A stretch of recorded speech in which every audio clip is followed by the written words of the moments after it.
care. If you don't care.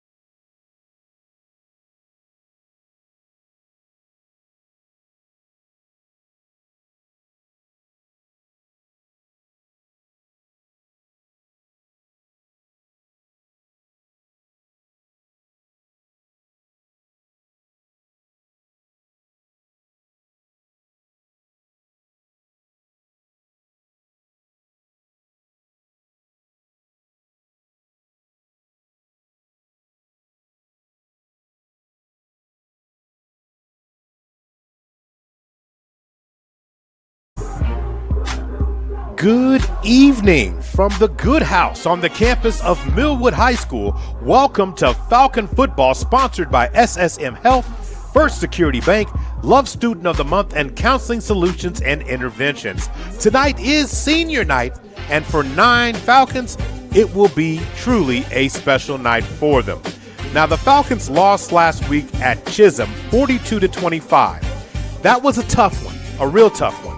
The Falcons are 2-5 overall, but more importantly, they are 2-3 this season in district. Now, the Falcons did not look like themselves last week. They committed 5 turnovers and a slew of penalties that led them into trouble. One of the bright spots in last week's contest was Anthony Keys, who ran for 190 yards and scored 4 touchdowns. Now, the Falcons have to get back on track. There are only 2 games left in the regular seasons. The Falcons no longer control their own destiny, and they must win out to have a chance for a postseason berth. Now, the Falcons are hosting the Crooked Oak Roughnecks tonight. They are 2-6 overall. Last week, they fell to Perry by the score of 35-8. The Roughnecks are a team with talent, but have struggled to put it together consistently and are looking forward for another opportunity to try and figure some things out tonight. Welcome to Falcon Pregame, sponsored by SS Health and First Security Bank. SSM Health, let me make sure I get that right, and First Security Bank. SSM Health, let the orthopedic experts at SSM Health Bone and Joint Hospital help you get moving again. Call for an appointment today, 405-218-2530. That's 405-218-2530. First Security Bank has been servicing Oklahoma City for over 4 decades. Make First Security Bank your bank. Learn more at fsbokc.com. That's fsbokc.com for First Security Bank. I'm Maurice Prince, and we'll be joined probably by segment number 2 by Oklahoma's own Hall of Fame sports broadcaster and, of course, the host of Real Sports on OKC Sports Radio. That's Mr. Myron Patton. He'll be joining me soon enough as things go on. So there'll be some questions that has to be asked about this. Why is learning to win so hard? It comes easy for some teams, but it can be hard for others to learn how to do that. Football is a unique game where all 11 pieces must be moving together for people to accomplish the goals that they really want. Failure to accomplish one of those steps out of the 11, not doing your 111, can cause you to run into some difficulties when it comes to executing and at key moments of the game. The other part that makes it hard for others to learn that process is you got to be able to deal well with the ebbs and flows of the game. You got to learn how to deal with the highs, and you got to learn how to handle the lows. Sometimes everything gets blurry, and sometimes you can't navigate. And then when you're on the highs, you have to do the little things that got you there and learn to do it consistently. And some teams learn that process early. Some players have seniors that have led the way. And for this Falcon class, people continue to forget that there were 25 seniors last year on that roster. And there has been a whole slew of them that have been a part of the winning culture that's here at Millwood. But this last season, this current season, this one right now is a transitional period. This team will be just fine, but it's difficult sometimes to navigate and see how this group goes. And with every new group, the coaching staff has to also adapt to their personality. They've got to learn how this group functions, what pushes their buttons, what helps them lock in, what helps them focus. The coaches will do that. but then the player's job will be to respond and to do it the way the Falcons have been doing it. So when people look back at this year, they're going to remember this year for what it is, but it's also going to be a building block. It will be one that sustains for years and years to come. Now, the field is in good condition. It, of course, is right now is that fall brown as everybody expects. The game time temperature will be about 59 degrees, and the temperature will drop into the mid-50s by the time the fourth quarter rolls around. Winds are from the east. They won't be a factor tonight, about 1 to 3 miles an hour overall.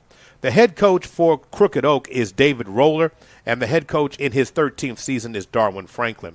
We're going to take an early time out here after we thank our sponsors, and then we'll come back on the other side and talk about the playoff picture in Class 2A. That is the thought on everybody's mind as we are just really 2 weeks away from the playoffs actually beginning. And how is the Falcons' path to get there? Is there still one? We will discuss that in just a moment.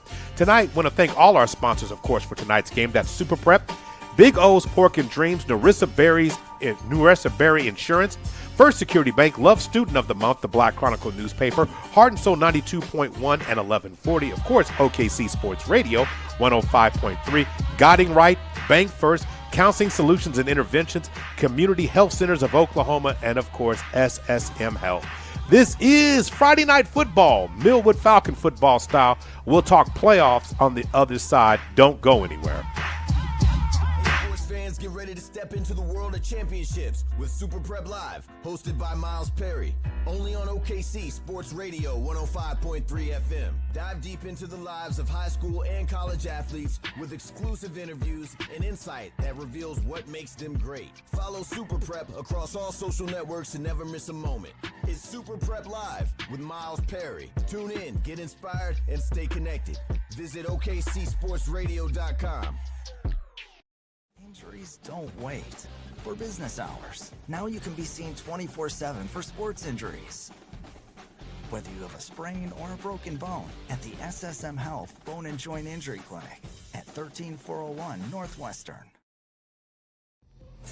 Hey, this right here is a fat butt. Everybody been hearing about it on the radio. You can come to my Midwest City location, 6003 Southeast 15, or you can go to my admin, 285 South Santa Fe. Come get you one of these taters.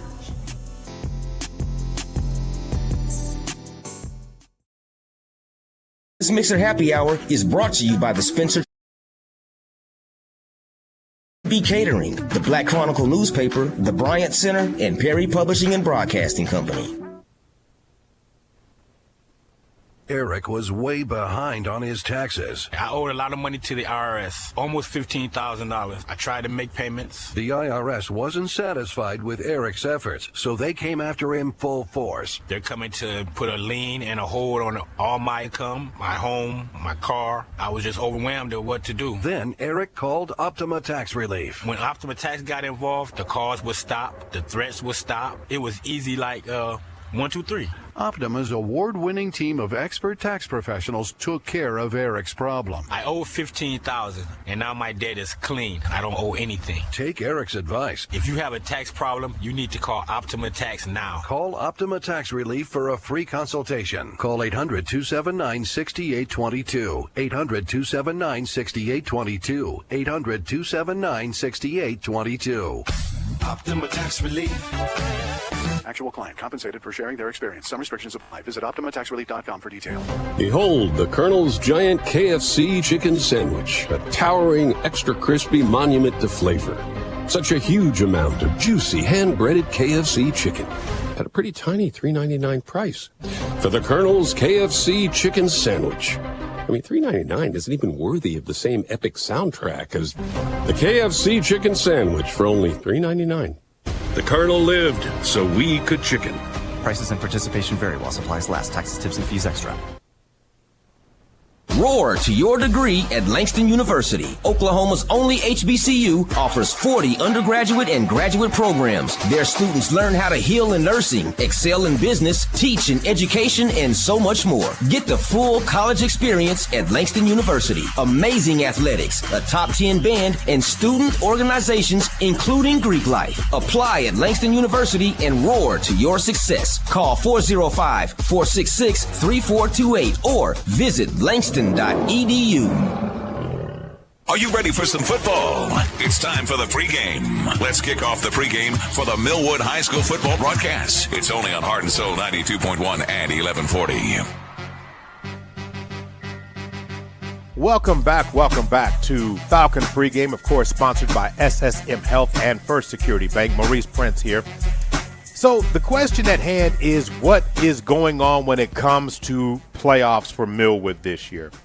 So, here's something that you have to look at. So, again, 16 teams make it from Class 2A1. So, remember, Class 2A is broken up into two, basically, divisions, 2A1 and 2A2. They're not competing against each other. It's simply, that's just the breakdown. So you'll have a 2A1 champ, you'll have a 2A2 champion when it's all said and done. But 16 teams make it, which means the top 4 from each district will go. So there are 4 districts, obviously, in Class 2A1. So in Class 2A1, you have Jones, OCS, Mount St. Mary's, Chisholm, Perry, Millwood, and Blackwell all in that same district. This is one of the most competitive districts there are in 2A. So, period. It's just it looks at the quality of the teams that you have and the amount of hitters that you have. In fact, only 2A4 has undefeated teams still going into this week. Going into this week in 2A1, you have Jones undefeated, OCS is undefeated, Metro Christian is undefeated, and Sequoia Tahlequah, both of those teams are in 2A4, are undefeated. Other than that, you have several one-loss teams in 2A13 Kingston, and then, of course, the team that everybody knows, the Washington Warriors around here. They have one loss on the season, but they're undefeated in district. So take that for whatever it's worth. But spinning it around, looking at things for how it stands right now in 2A1, when you talk about Jones and OCS undefeated at 5-0 each, that's the true statement that's there in district. Mount St. Mary's is 3-2. So right now you can go ahead and ink basically the top 2 teams in. Now Mount St. Mary's has got a little bit of a challenge. They play Blackwell tonight, a game that they are favored to win, and then they will play OCS next week to end the season on Thursday. So at worst, you're talking about Mount St. Mary's finishing with the record of 4-3. If they happen to lose, at OCS, it's a key factor here because Millwood owns the head-to-head only against them.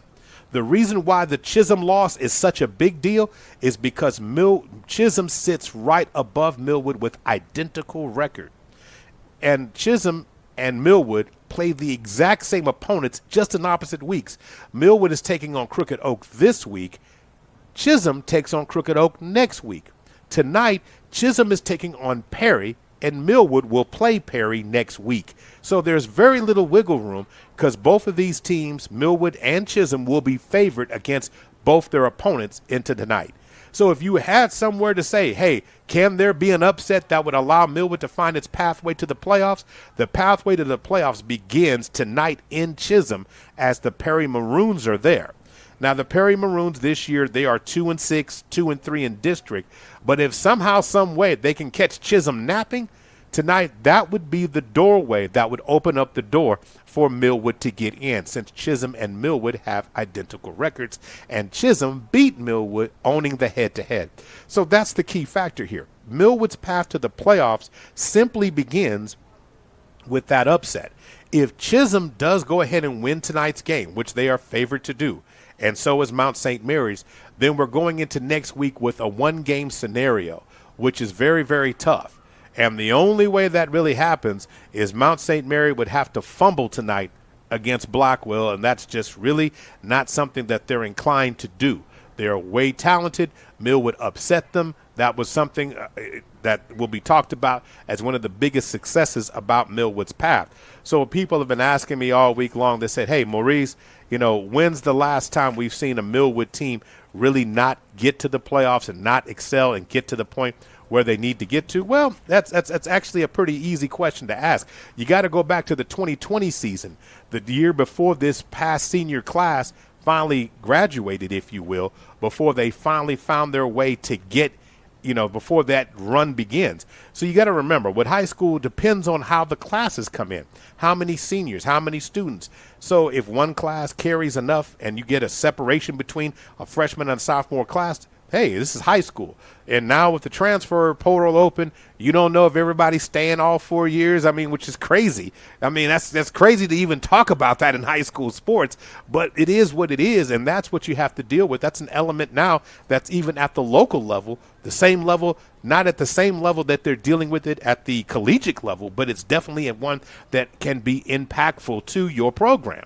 So with that being said, Millwood usually builds a core, and that core builds and is good for 4 to 5 of the next years, because the freshmen that come in after this group were basically playing with the 8th graders then, or 8th graders now, were playing with the 7th graders then. So what I'm saying here is these will be a young core that you're building on, and that will make the team probably good again, and this team is going to be just fine. They're going to be just fine. But their path to getting there begins tonight. So how do the Millwood Falcons extend their playoffs? How do they get there? You heard it now.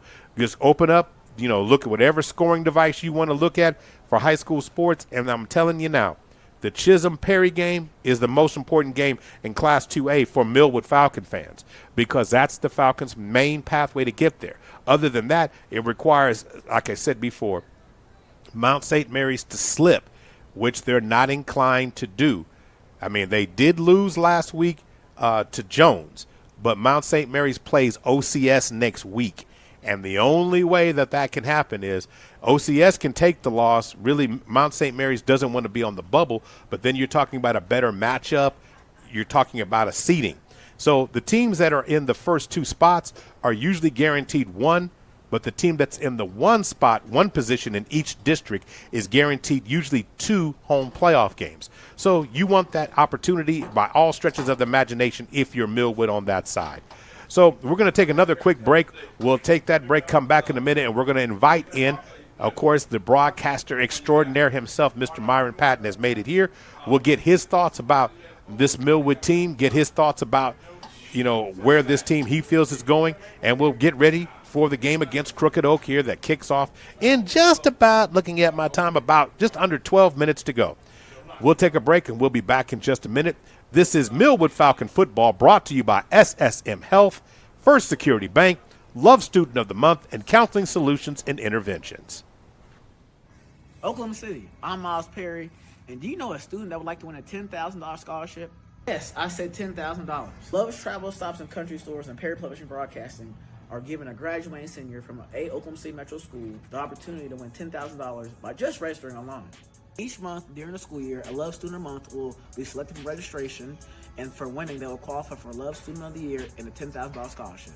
Oh, you guys, to get it, you got to register at www.kvsp.com, and that is www.kvsp.com. Go get your $10,000. Hey, what's up, guys? Jay Swick here. Now, I know a lot of you guys have hit me up wondering about Prize Picks, and I'm here to tell you it's the real deal. Utilize your sports knowledge and turn it into cash. Seriously, all you've got to do is download the Prize Picks app today and use my promo code SWIXPICKS. That's right, SWIXPICKS is the promo code. You get $50 in free lineups when you play your first $5 lineup. You don't want to miss out on that. Flex your sports knowledge and get cash for it. Do it today. Prize Picks. It's good to be right. KFC chicken at a pretty tiny $3.99 price. For the Colonel's KFC chicken sandwich. I mean, $3.99 isn't even worthy of the same epic soundtrack as the KFC chicken sandwich for only $3.99. The Colonel lived so we could chicken. Prices and participation vary while supplies last. Taxes, tips, and fees extra. Think Verizon, the best 5G network, is expensive? Think again. Bring in your AT&T or T-Mobile bill to a Verizon store today and we'll give you a better deal. Now, what's to do with your unwanted bills? Maybe turn them into paper airplanes headed to See Ya Never AT&T and T-Mobile. Jokes aside, the best 5G network has you covered with the most ways to save on plans, streaming, and phone deals. So bring in your bill to your local Verizon store today and we'll give you a better deal. Rankings based on Root Metric True Score report dated 1H2025. Your results may vary. Must provide a postpaid consumer mobile bill dated within the past 45 days. Bill must be in the same name as the person reviewing the deal. Additional terms apply.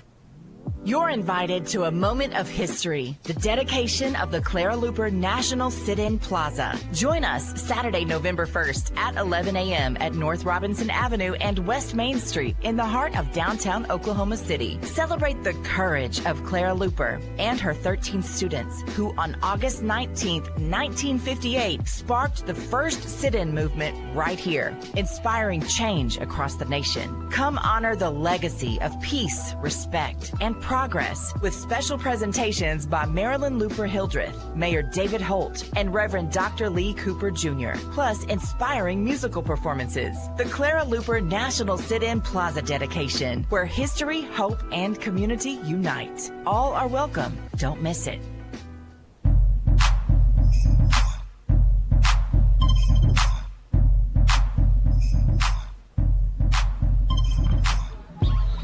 Welcome back to Falcon Pregame, sponsored by SSM Health and, of course, First Security Bank.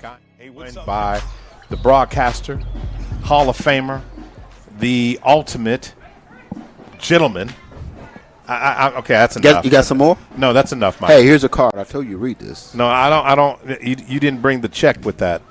You didn't bring that tonight, Myron. Read that. It says, the greatest of. That's all right, man. Let's get on with the broadcast. Well, I appreciate it, Myron. I appreciate it.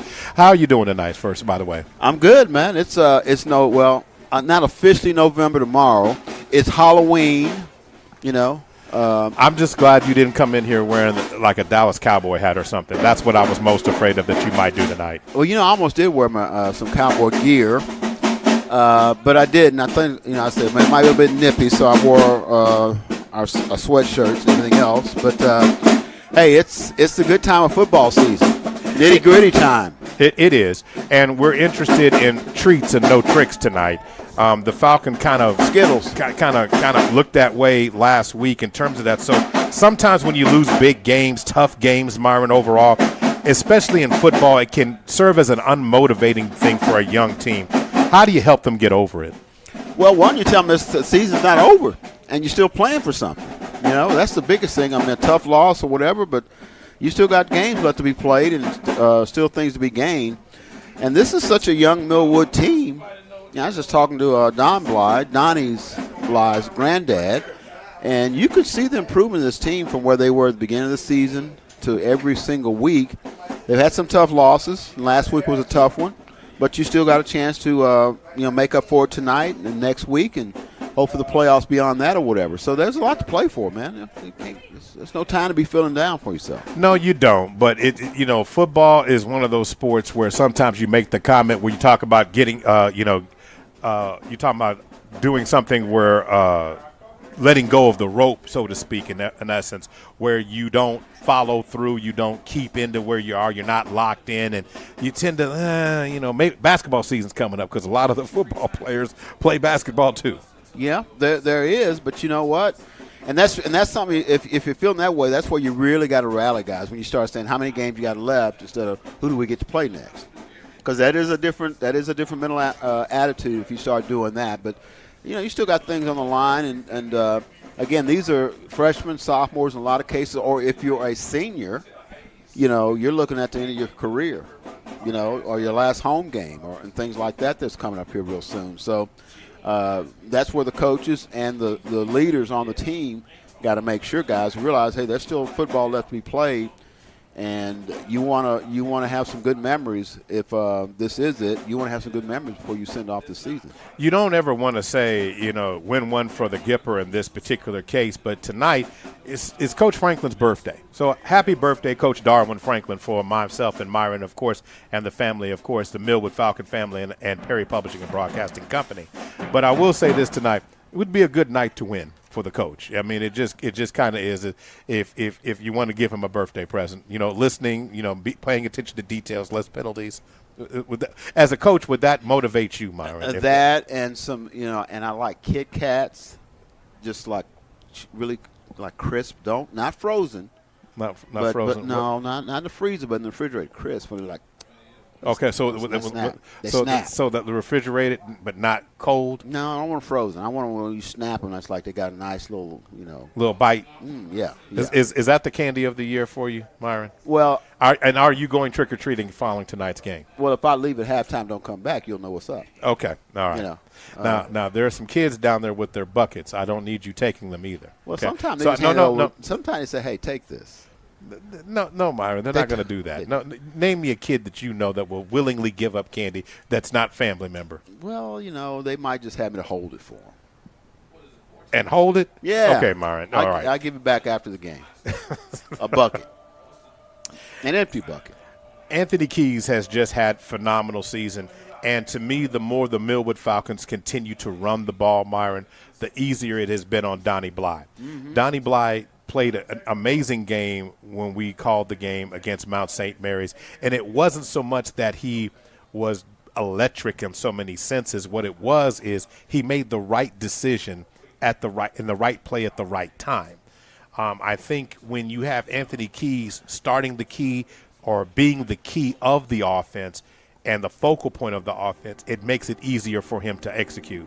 Well, running game is always a quarterback's best friend because it takes a lot of the pressure off him.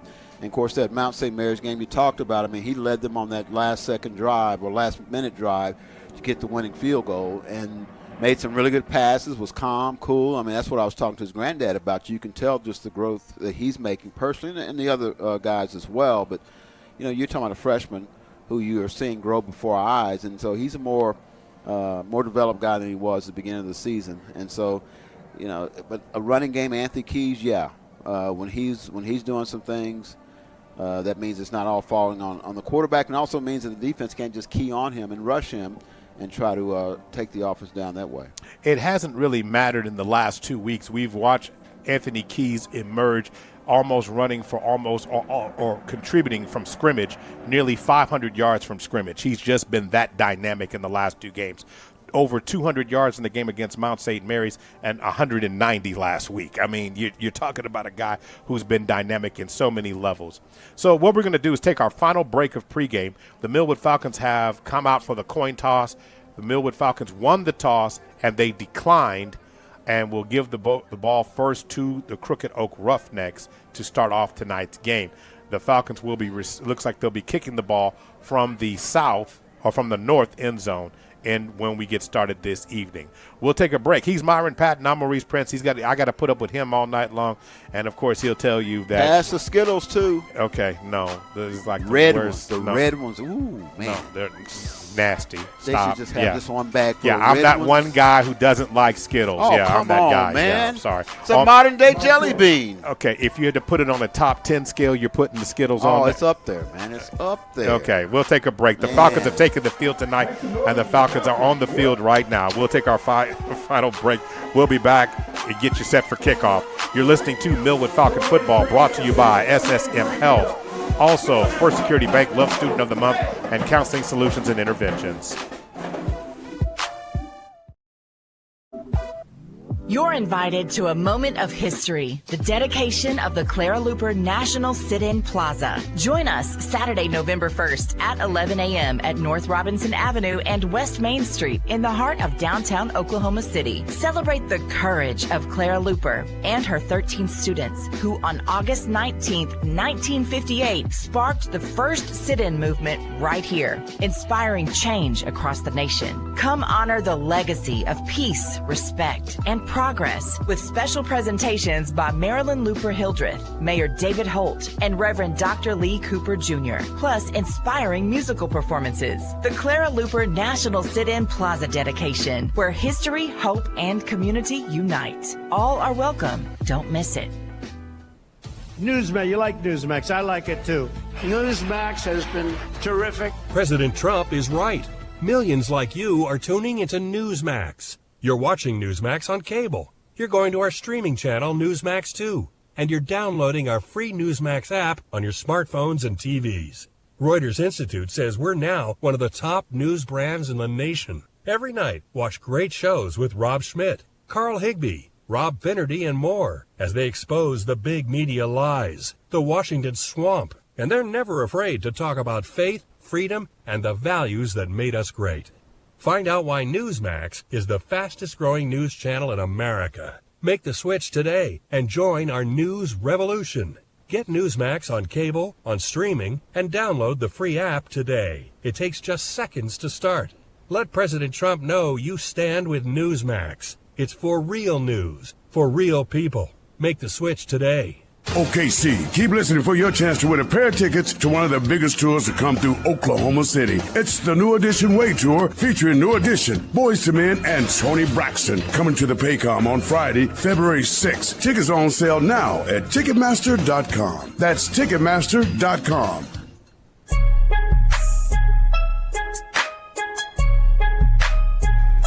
Welcome back. We're set. Let's let you listen to the national anthem and we'll get set for kickoff.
We will pause for 10 seconds for station identification. You're listening to Millwood Falcon Football.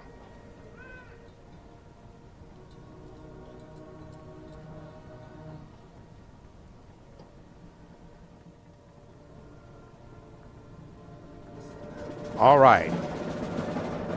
We are set to kick the ball off now. Falcons are going to be kicking the ball wearing their gray pants, gray jerseys, white numbers with, of course, the white helmet with the crescent M on the side.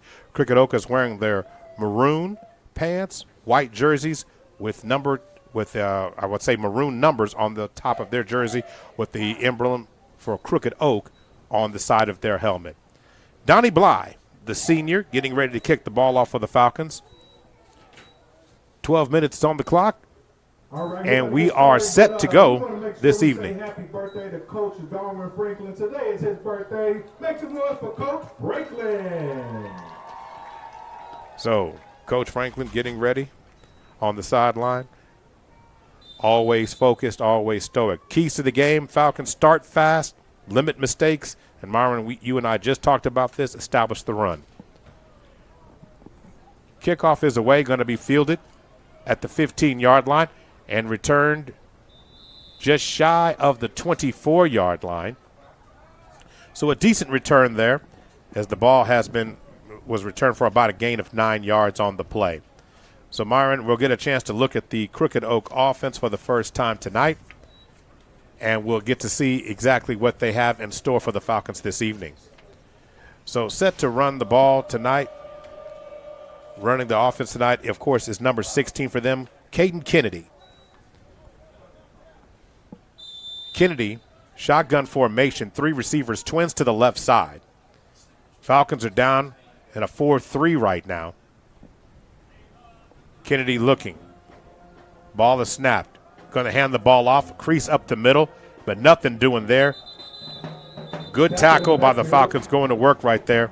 Tackle straight out the gate. Looked like that was Denver Young on the stop. Yeah, and good Young had him. Because tell you what, if he'd cut back to the running back, cut to his left, he had a nice hole there. As it is, he basically got back to the line of scrimmage. So no gain on the play. And before things get started here, the officials are going to blow some activity dead here, trying to make sure that something, okay, there was an object or something on the field that Coach Franklin wanted to make sure that they were aware of on the play. The officials are still talking about it.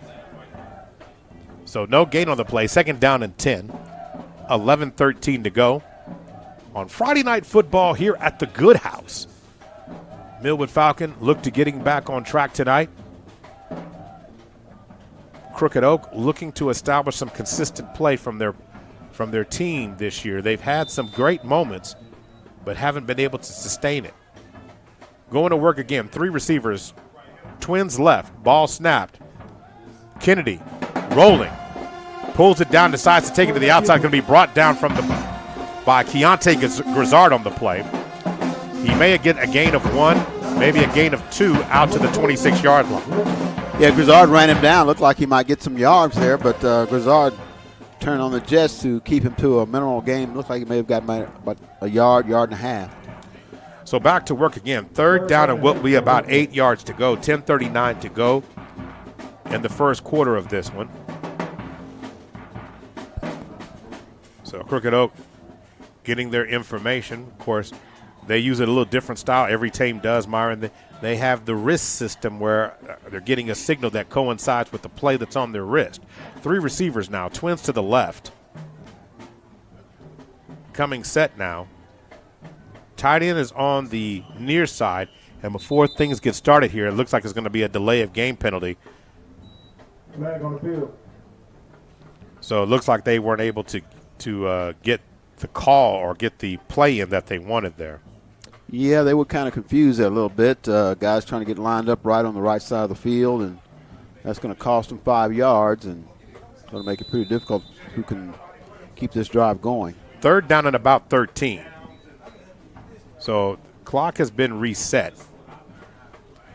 So single back formation with trips to the right. Falcons still in a 4-3 right now. Kennedy going to swing it to the outside. Ball is going to be caught by Galvin. And he's going to get back basically to the original line of scrimmage, but takes it out to the 25-yard line. But there is a pink flag on the okay, it's not a flag. That belongs to a player. Is it? Handkerchief? Yeah, it really was a pink handkerchief. I mean, it had me fooled, Myron. It really did. Because when the officials are using pink flags and you've got pink handkerchiefs on your waist, you see one on the ground, it just stops all types of activity right now. So 4th down and 9, and Kennedy is going to kick it away. And Carter Ray is going to scoop it up at about the Falcon 38-yard line. He's at the 40. Carter Ray comes around the corner at the 50. He's got a crease. He's at the 40. Cuts back inside at the 30. He's still on his feet at the 25. And then a flag comes in as he's brought down to right about the 24-yard line. Right back where the original spot of the ball was there, Myron. Well, that may be a block in the back or something. So the original spot of caught the ball was at the 39-yard line. And as it stands now, the ball was placed or returned all the way to the Crooked Oak 25-yard line, which is an outstanding return. But we got to see what the play is. It's personal foul, face mask against Crooked Oak. So that will be added to the end of the run. So that will basically move the ball inside the 20. So the Falcons will start off at the Crooked Oak, likely the Crooked Oak 15. And they're still saying move on back. Let's make that the Crooked. It'll put the ball at the Crooked Oak, I want to say 13-yard line there, Myron. See if he got his steps right, you know. 12, 13. What did I start? Was it 1, 5? Start over. I'm not quite sure about that, the placement, because if the ball was at the 25, shouldn't it be an even? But, all we can do, Myron, is we're just in the booth. That's all we can do. We can only tell the people what we see. Well, you can go down there. I'll take care of this, man. Go ahead. No, Myron. That's all right. All right. 3 receivers, twins to the right side. Grizzard is in the backfield right now for the Falcons. Ball is snapped, and Denver Young was the quarterback on the play, and then a flag comes in. Denver Young takes it down to the 6-yard line, and it's going to be against the Falcons there. Looks like a legal shift. I think it's a hold. So is that what that? Yeah, I think they're going to get him for a hole. Somebody is why that big hole was there, I guess. Well, there might be something to that, Myron. That's why you're here. You're supposed to interpret these things for me. Well, I knew how to cheat. Did you really, Myron? Get an advantage. How about that? We'll clean it up. Okay, it's going to move the ball back to what appears to be the 22-yard line. So we will replay the down. So it's the 22-yard line. So first down and 19 yards to go. So let's go to work here. So now the Falcons come set. Denver Young is the quarterback tonight. Senior night, very fitting for him. Pistol formation. Denver Young rolls left, fires to the flat pass line inside the 5. And that ball was caught there by Marcellus Grant Johnson, another senior coming out of the backfield. So right now we're getting a lot of senior love here. And let's see what the call is, and it's going to be holding against the Falcons. Well, they've got 2 positive plays, but those holes are kind of wiping things out. So that's going to move the ball back to about close to the 30-yard line, depending, of course, of the spot of the foul. And they're still walking, and they're going to say the ball will be spotted at the 27-yard line. So it's going to be first down now and 24. The Falcons can get a first down inside the 5 around the 3-yard line. First down and 24 for the Falcons. So here we go. First and 24. Denver Young again remains the quarterback.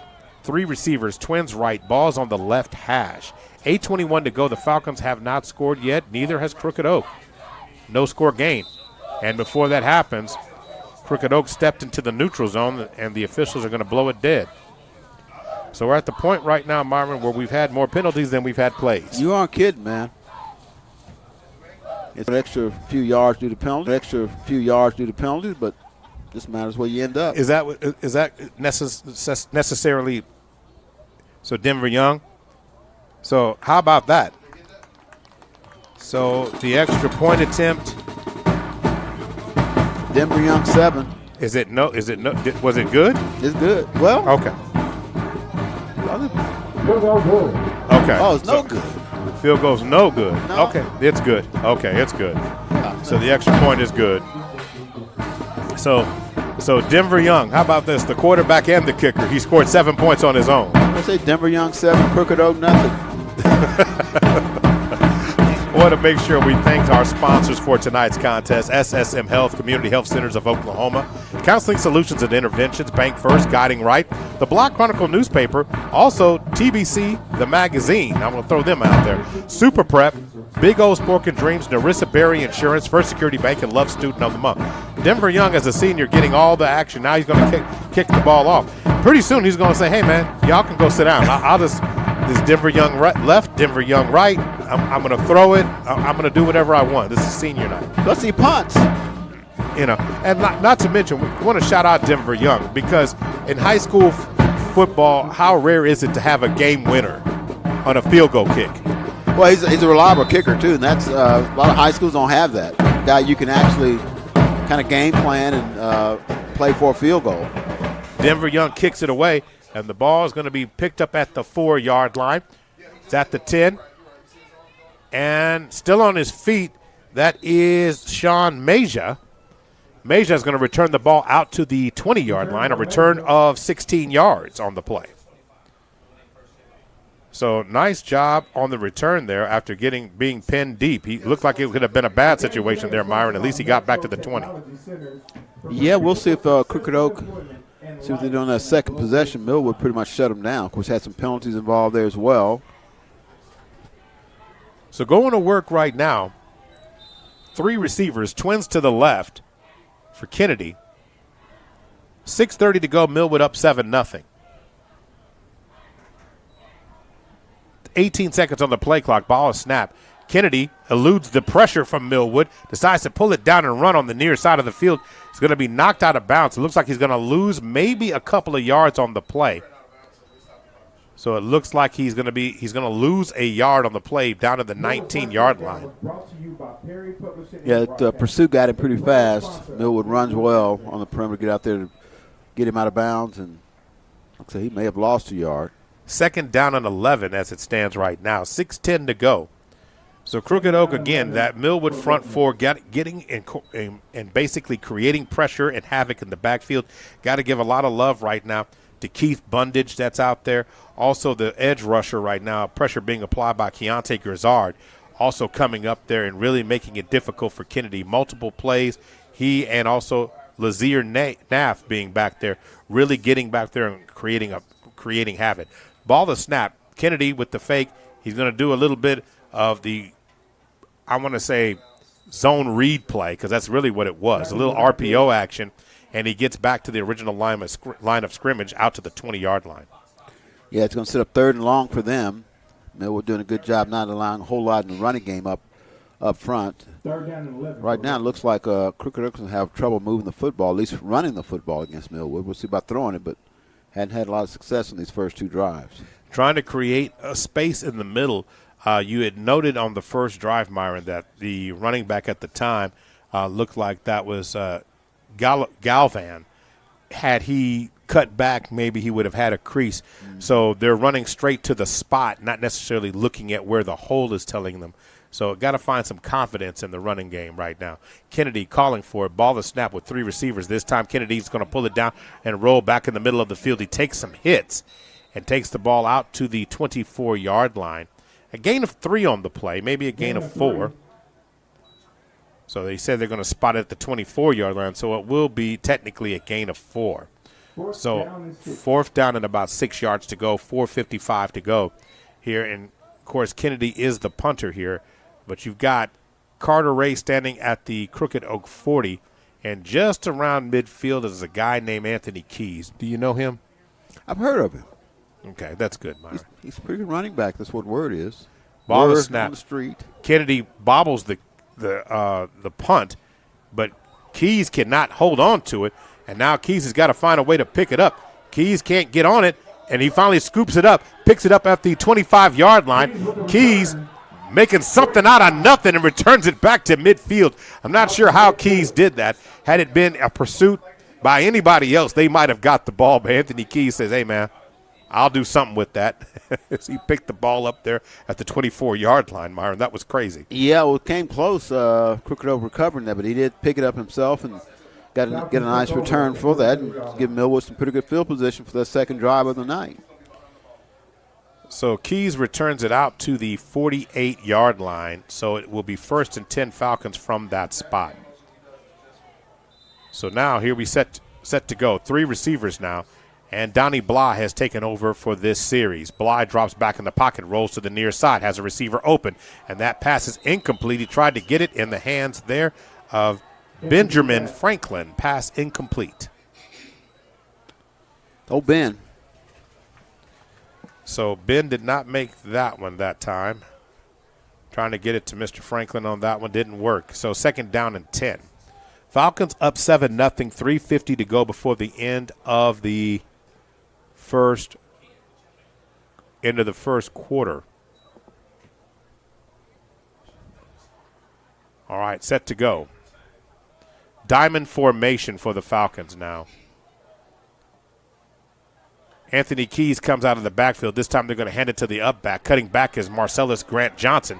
Grant Johnson has a crease. Cuts back inside of the 30 and is going to be brought down right around the 26-yard line. Nice run by MGJ. Yeah, at right side, they did a good job collapsing the defensive front for Crooked Oak, and he was just a missed tackle from maybe taking that all the way to the end zone. Gain of 20 yards on the play as he takes the ball down to the 27-yard line. So first down and 10 for the Falcons. Falcons now break it out. 3 receivers, twins right. Pistol formation. And so they're saying run the clock. Yep. So the officials got us going again. Here we go. 3 receivers, twins right. Inside slot comes in motion. They're going to hand it off on the jet sweep, coming around the corner now to Stubbs. Stubbs has a crease. Stubbs has an angle. Stubbs fly. Falcons fly into the end zone. He goes. Touchdown, Millwood. Yeah, he got outside the jet sweep and got a pretty good block down the field. And really just after that, it was just about his own speed to get to the corner. Millwood's on top 13-0, extra point to come. And that is the second senior to score tonight. Bravion Stubbs, the senior, gets into the end zone. A gain of 27 yards to the house, 13-0 Millwood.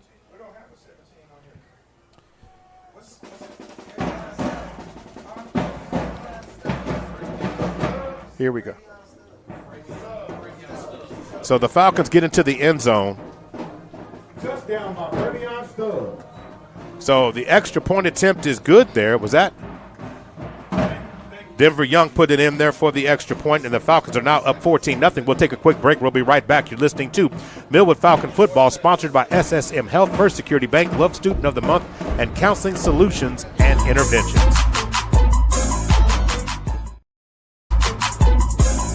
Ready to order? Yes. We're earning unlimited 3% cash back on dining and entertainment with the Capital One Saver Card, so let's just get one of everything. Everything? Fire everything. The Capital One Saver Card is at table 27, and they're earning unlimited 3% cash back. Yes, Chef! This is so nice. Had a feeling you'd want 3% cash back on dessert. Ooh, tiramisu. Earn unlimited 3% cash back on dining and entertainment with the Capital One Saver Card. Capital One, what's in your wallet? Terms apply. See CapitalOne.com for details.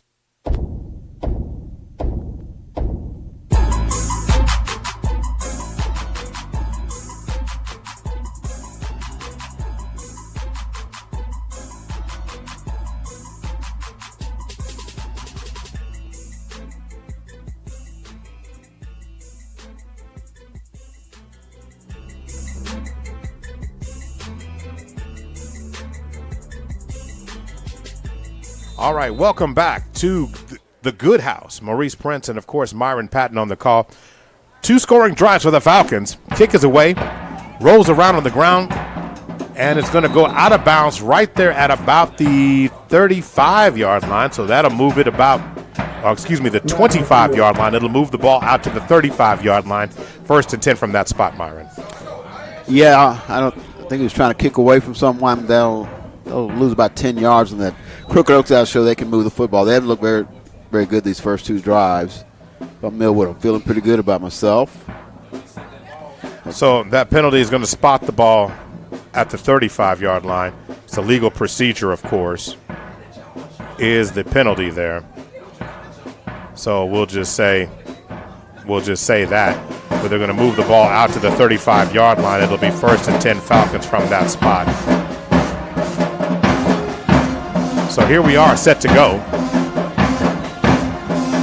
as the head linesmen start talking here. So the ball's at the 35-yard line, 1st and 10. Let's see what Kennedy and the Roughnecks have in line. They've been doing a lot of quarterback run. They have not tried to utilize very much in the passing game right now. So if they're going to get something done, they're going to have to find a crease, because running up the middle, the Falcons got almost 7 or 8 in the box. It makes it very difficult. And the ball's loose on the carpet right there, and the Falcons are going for it, and the Falcons say they have it. And the Falcons still have the ball. Trouble with the running back to quarterback exchange, and it will be Falcon football. So the Falcons turn it over the Roughnecks turn it over right at the 32-yard line there, Myron. Yeah, they never had connection there. Mill was in the backfield anyway. He wasn't going anywhere, which is probably why the running back saw what was about to happen to him and just lost connection. Mill was in scoring position again. D'Angelo Robinson ends up recovering the ball for the Falcons there. So 1st and 10, 2:39 to go. And the Falcons, and of course, Coach Darwin Franklin is discussing something with the officials there on the sideline. I'm not sure what that conversation might be about. Yeah, I don't either. You got the ball. So it must be a situation. So got to get some players. It looked like it might be a question of them having to address something with the band. That might be what this is. Maybe playing during the other team having the ball. Ball is snapped. Going to swing it to the outside. The ball is going to be caught by Denver Young. Swing out of the backfield. Denver Young takes it down inside the 10-yard line and will be down at the 8 or 7-yard line. So another tremendous play. So looking at the ball inside the 10 down to about the 7-yard line. Based upon make that the 6-yard line. So what a pass play that was from Donnie Bly to Denver Young, who's having quite the first half of this one. All the way down to the 6, but it's first and goal for the Falcons now. So going back to work. Falcons fake the jet sweep, going to hand the ball off to Marcellus Grant Johnson, who drives his way into the end zone. Fly, Falcons fly, touchdown, Millwood. Touchdown. 2-play drive, another touchdown. So this time Marcellus Grant Johnson, the senior, takes it into the house for a touchdown. 3 scores, 3 seniors. I see a theme here, Myron. Well, senior night. And they're having quite a night. That's right. If you're not a senior. So the ball is so they're going to call illegal block in the back at the 10-yard line. That's going to move the ball half the distance to the goal, Myron. Yeah, that's what it usually is when there's something behind the play on a return. That's what it usually is.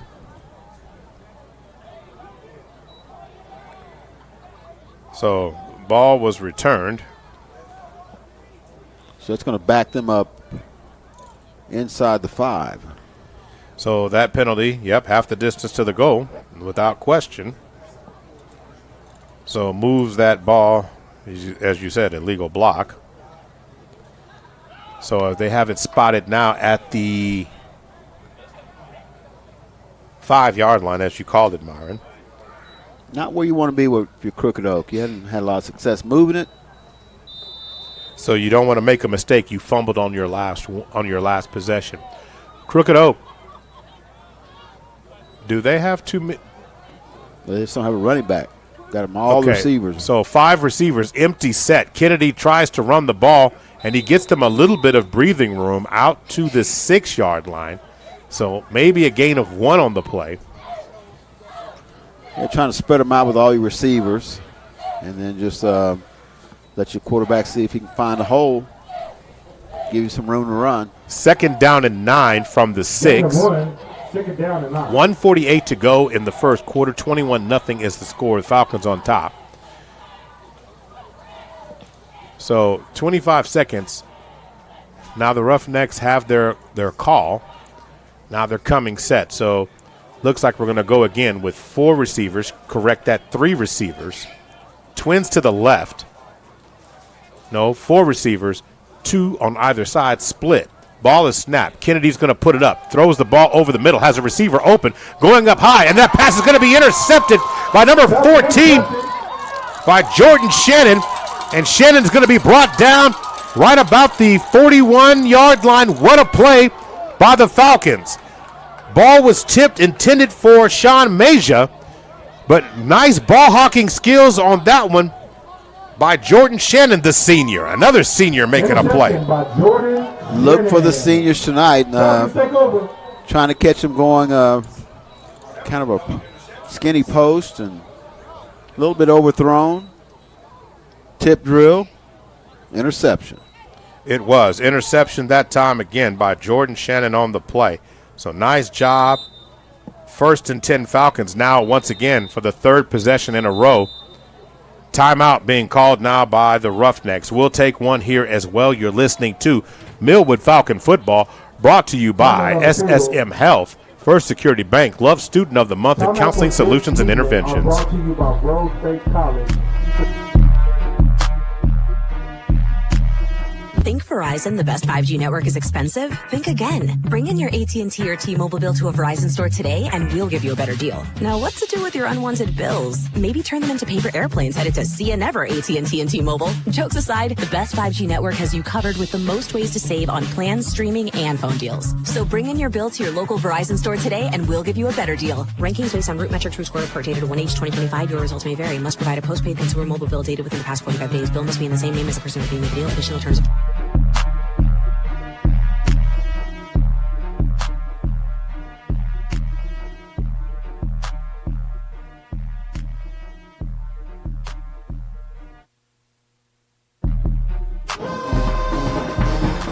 Welcome back. Following the timeout, trying to get back to live action here.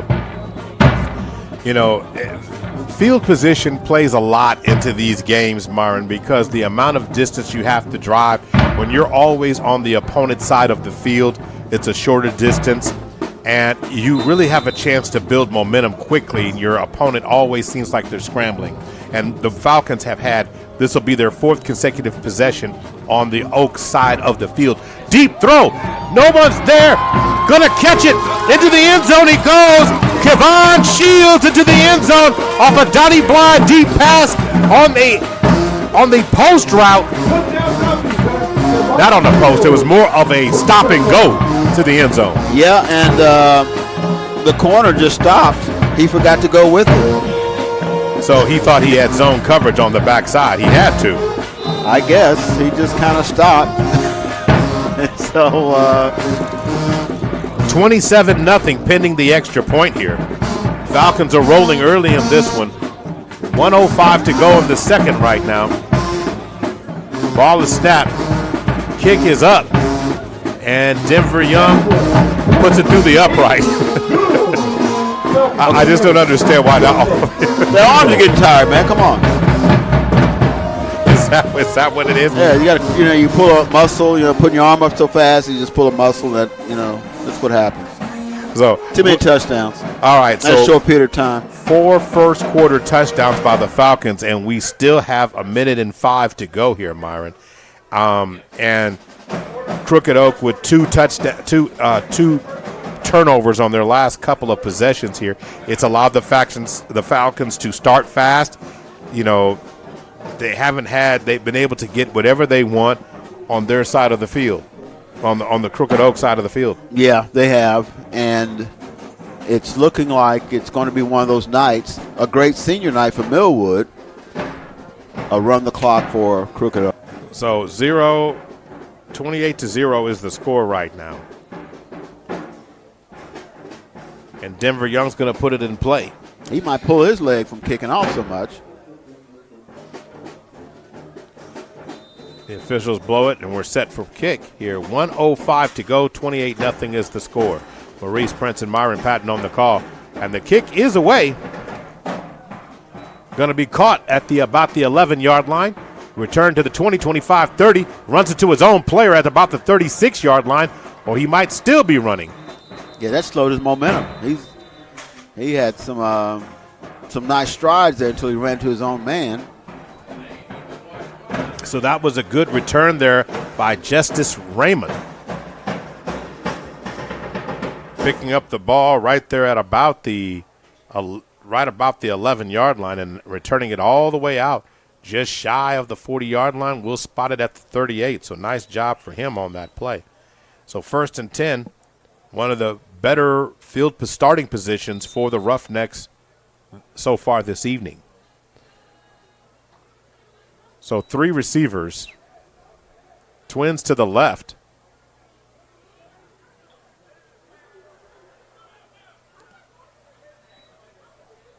All right, set to play with 14 on the clock. Crooked Oak going to hand the ball off this time. Single back, kind of a blast right up the middle for a gain of 1 out to the 39-yard line.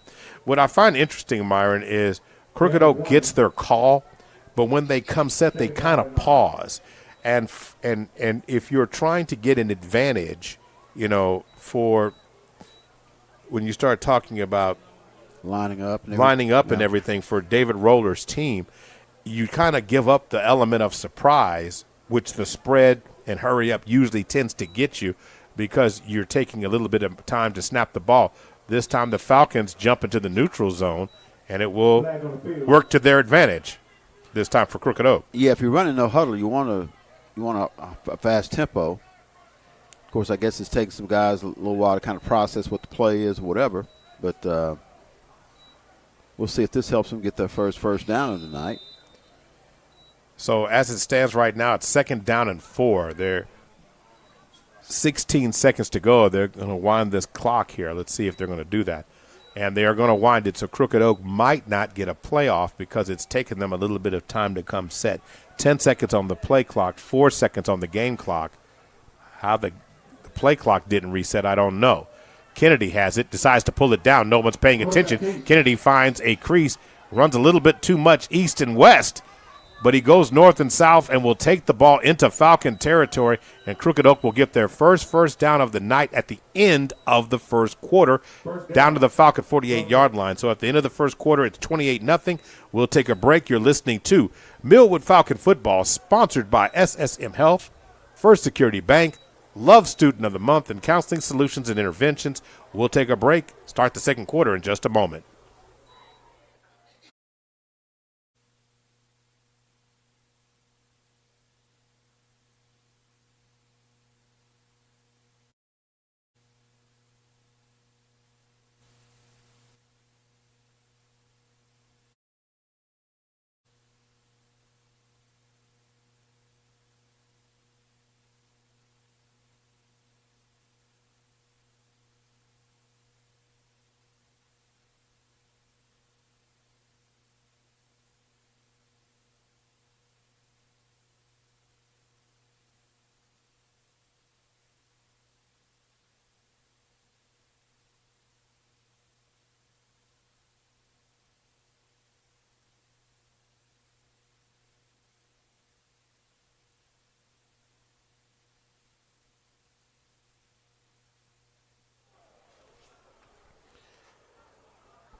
Welcome back. Time to start the second quarter. Maurice Prince and, of course, Myron Patton on the call. Top of the second quarter, 12 minutes on the clock. The Crooked Oak gets their first down of the game at the end of the first quarter. In terms of total yards right now, the Falcons have had 80 on the ground right now, 67 through the air. So you're talking about 147 yards of offense there. Crooked Oak right now is still working and building right now, only 18. Going to work right now. Finding a crease to the outside and with a nice run. And one of the best plays of the night for Crooked Oak, a little bit of positive momentum as the ball was handed off to number 20, Narek Gallivan. And Gallivan is going to get a first down in Falcon territory down at the 35-yard line, Myron. The best run of the night for them. Yeah, picked up about 12 yards. And, it's amazing how one first down can kind of lead to another first down. Kind of gets the ball rolling, breaks the ice, however you want to look at it. And suddenly Crooked Oak has got the makings of a possible drive. So now going to work right now. 3 receivers, twins to the right side. Kennedy calling for it. He has it. Drops back in the pocket, rolls right, steps up. And he's going to be brought down for a sack right there at the 40-yard line. But there is a flag on the play in the backfield in the area of holding. Yeah, I think it's probably holding when his offensive lineman really, he should have taken off a little bit sooner. Would have been wiped out anyway with this holding call, but still, there was a moment there as a quarterback. Got to know that clock's ticking, and you got to go. So that holding penalty will move. So that will move the ball close to midfield, just depending on the spot of where it took place, and it moves the ball back to the 45-yard line. So I was partially right. It'll be first down and 20 now. And if Crooked Oak was trying to build a little bit of momentum running with Narek Gallivan, and then a big penalty here is going to give the Falcons a boost here. Yeah, those can be drive killers. 4 receiver, Trek that 3 receivers, twins left. Kennedy, single back formation, fakes the handoff. Kennedy's going to fire it. Has a receiver open over the middle and kind of overthrew him. Ball ends up in the try to – Bryce Morris was the closest defensive back in the area to that one. I don't quite know where Kennedy was trying to go with that one. Yeah, he's lucky he didn't go the other way. But there is another flag in the backfield again. Do we have holding again? Well, that's more likely what we would think, unless there was a late hit or something I missed. But everybody's going backwards, look like. Did not see the official call here, but it is holding. So back-to-back holding penalties. Well, that's 20 yards in penalties. So that's going to move the ball back to the 45-yard line of Crooked Oak. So now you're looking at 2nd down and 30. 2nd down and long for the Roughnecks. So 4 receivers this time. Split. Kennedy. Single back formation. Plenty of time on the play clock. Ball is snapped.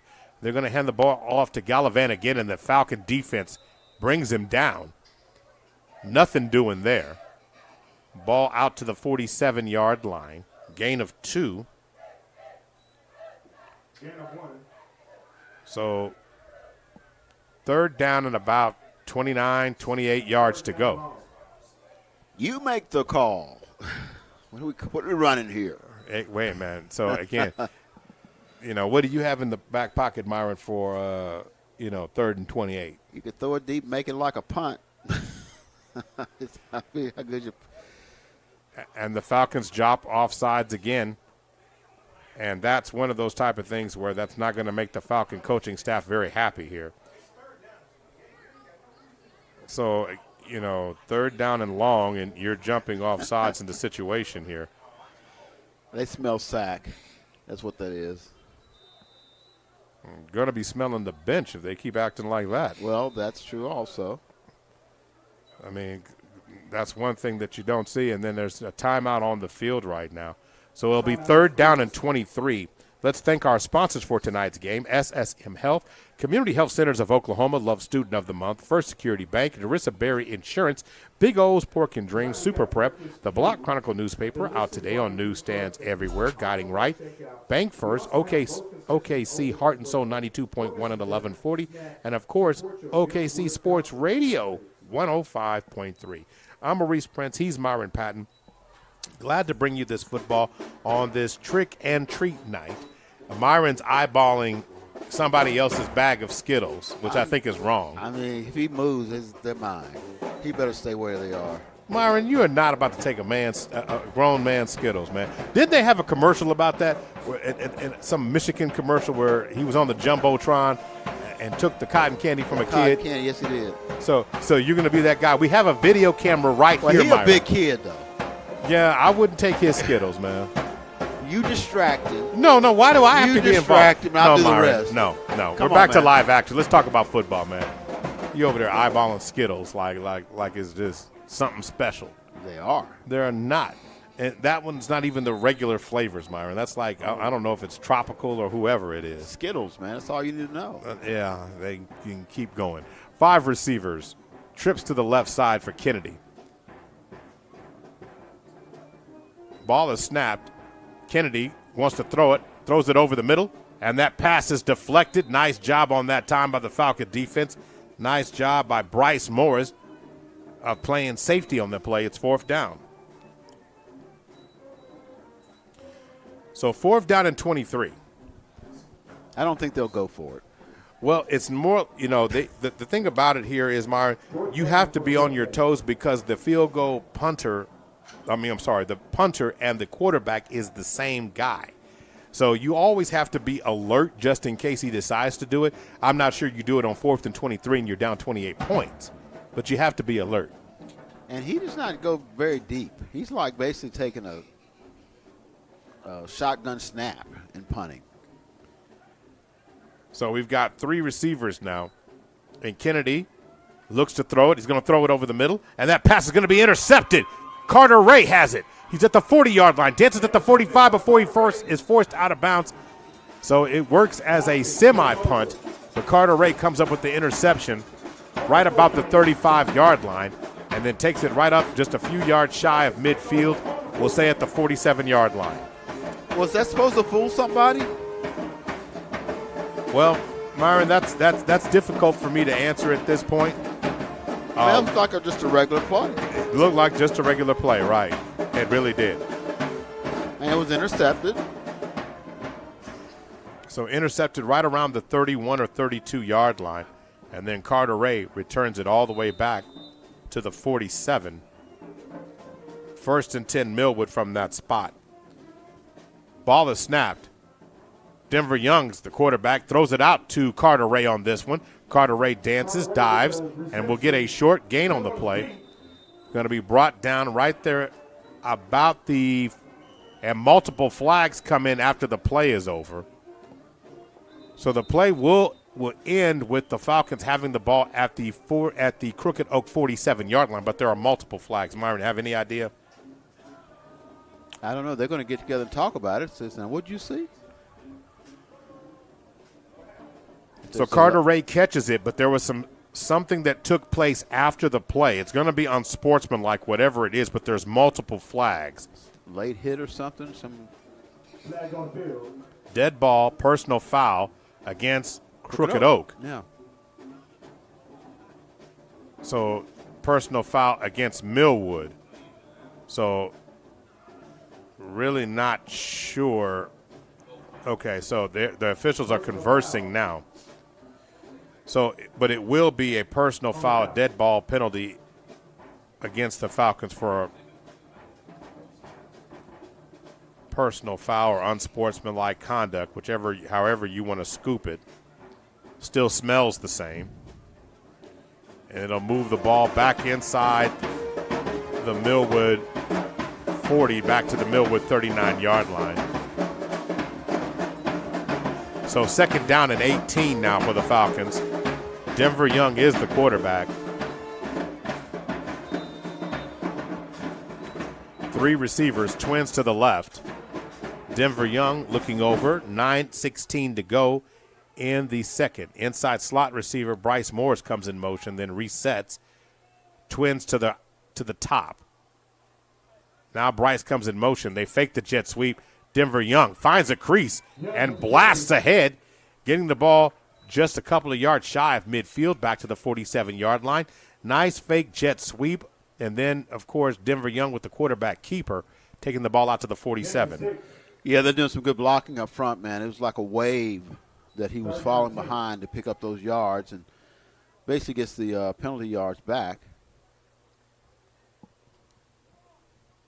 So 3rd down, and what it will be is about 10 yards to go. 3 receivers now, twins to the left. 2-back formation. Connor Smith comes in motion. He's in the backfield, has a receiver wide open, and that pass was deflected. Was a little late getting there. Nice defense there by Jordan Johnson from Crooked Oak on the play. Nice job of covering, but that had he thrown it ahead for Bryce Morris would still be running. He'd be halfway to your house, Myron. Yeah, he had a couple steps on about 2 or 3 defenders from that secondary. So if he catches that, that's an easy touchdown for, or if it doesn't get tipped or whatever, because he'd beaten the entire secondary for Crooked Oak. So 4th down and 10. So Denver Young goes from quarterback to punter now. He's working tonight, man. Oh yeah. The Falcons have scored 28. And right now, Denver Young has at least 11 of those points. He's kicking, he's punting, he's playing quarterback, he's playing running back, he's doing everything. So 10 seconds on the play clock. The Falcons were without a player. That was Jordan Shannon late checking in here. 4 seconds, Denver Young has it. And the kick is away. And in a cool air, the ball will take a Falcon bounce and roll down inside the 20, and it looks like they're going to spot it right there at the 19, or no, they're going to spot it at the 20-yard line. So punt down to the 20, 1st and 10, Crooked Oak on this possession. Officially, 28-0 is the score, right around 8:12 to go. One of the things that's interesting to me, Myron, is Crooked Oak was moving the ball on that drive, but back-to-back huge penalties, a couple of holding penalties, really took the starch out of their collar on that last drive. Yeah, and that's disappointing from Crooked Oak's standpoint because you finally had got a couple first downs that run that picked up about 12 yards for you. You kind of feel good about yourself. Then they just self-destructed, and the drive eventually ends up in an interception. So that's a blow to their coaching staff, I know. Got 3 receivers, twins to the right. Kennedy snapped over his head. He's got to find it. He has it. Now Kennedy's being pursued, and the Falcons are going to bring him down for a huge loss. A sack back to the 10-yard line. Several Falcons were in on that play. Marcellus Grant Johnson, I think, ended up with the sack, but Marquise Vick is the one who created it. Yeah, it's high snap. He tried to turn the corner there. Couldn't get away from the pressure. Falcons with the sack. Loss of 10. So Marcellus Grant Johnson looks like he came away with the sack on that play. So another senior doing work. 2nd down and 20 now. 7:35 to go before the end of the first half. 28-0 is the score. We've got 3 receivers. Check that, 4 receivers to the top or to the left, whichever you'd like to say. Kennedy kind of waiting to snap to get the ball. He has it. He's looking, fires over the middle, and that pass is going to be caught. Nice catch over the middle there by Jordan Johnson. And Johnson's going to catch that ball right there about the 25, make that the 29-yard line. I'm sorry, I'm not looking at the right person spotting the ball here. So they're saying that he got the ball out to the 29. Nice throw and catch there. Yeah, trying a little slant there. Gain of 19. Tough catch there. Millwood was there to make the hit, but he still hung on to it. 3rd down and 1 now. 3rd down and 1. 4 receivers. Trips to the near side. Falcons adjust. And before things get started, timeout being called here. 2nd timeout being called by Crooked Oak. We'll take one here as well. You're listening to Millwood Falcon Football, sponsored by SSM Health, First Security Bank, Love Student of the Month, Counseling Solutions and Interventions, and First Security Bank. We'll be right back. Injuries don't wait for business hours. Now you can be seen 24/7 for sports injuries. Whether you have a sprain or a broken bone, at the SSM Health Bone and Joint Injury Clinic at 13401 Northwestern. Or a colorful display of holiday cheer. Choose from our wide variety of holiday lights starting at $5 in store only. Find everything you need to get your holidays started with the Home Depot.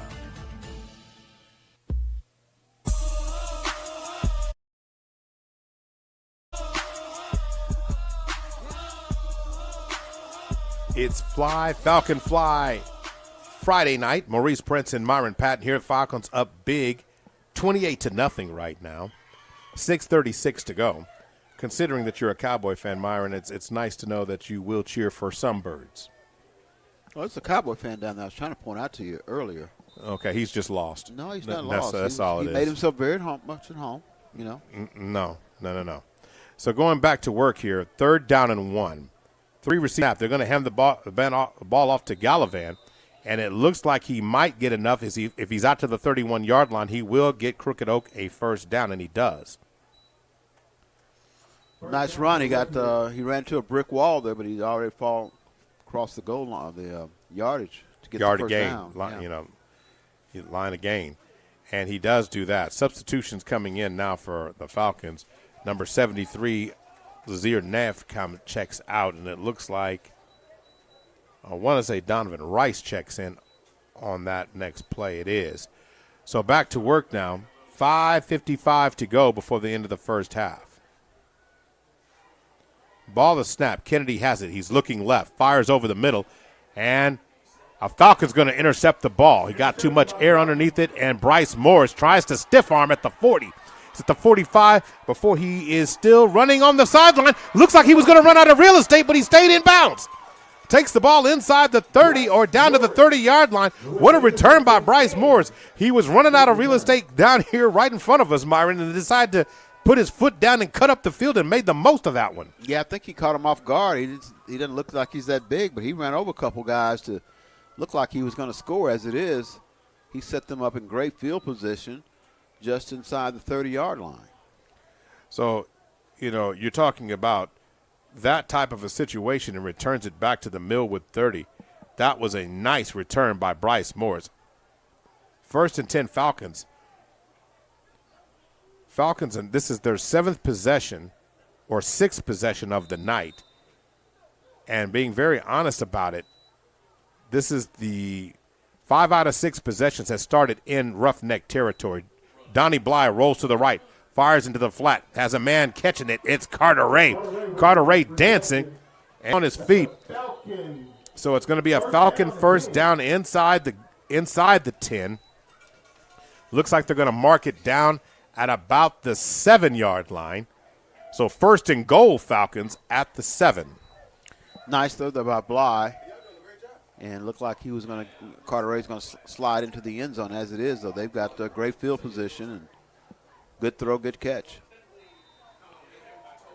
So down to the 7-yard line, so that's what we've got. So 1st and goal, going to work. Pass caught down to the 2, down to the 1. Are they going to give it to him? Touchdown, fly, Falcons fly. Catch made right there on the goal line by Miles Mitchell, the freshman, Miles Mitchell with the touchdown. Well, young guys get to play tonight, too. The first non-senior. Yeah. Very nice observation, Myron. The first non-senior to catch a touchdown tonight or score a touchdown tonight. But Donnie Bly looking for his personal 12 points that he scored tonight on his own. And they're not all field goals, folks. And the extra point attempt looks like it was blocked. But we didn't get an official. I guess they assume you just saw it.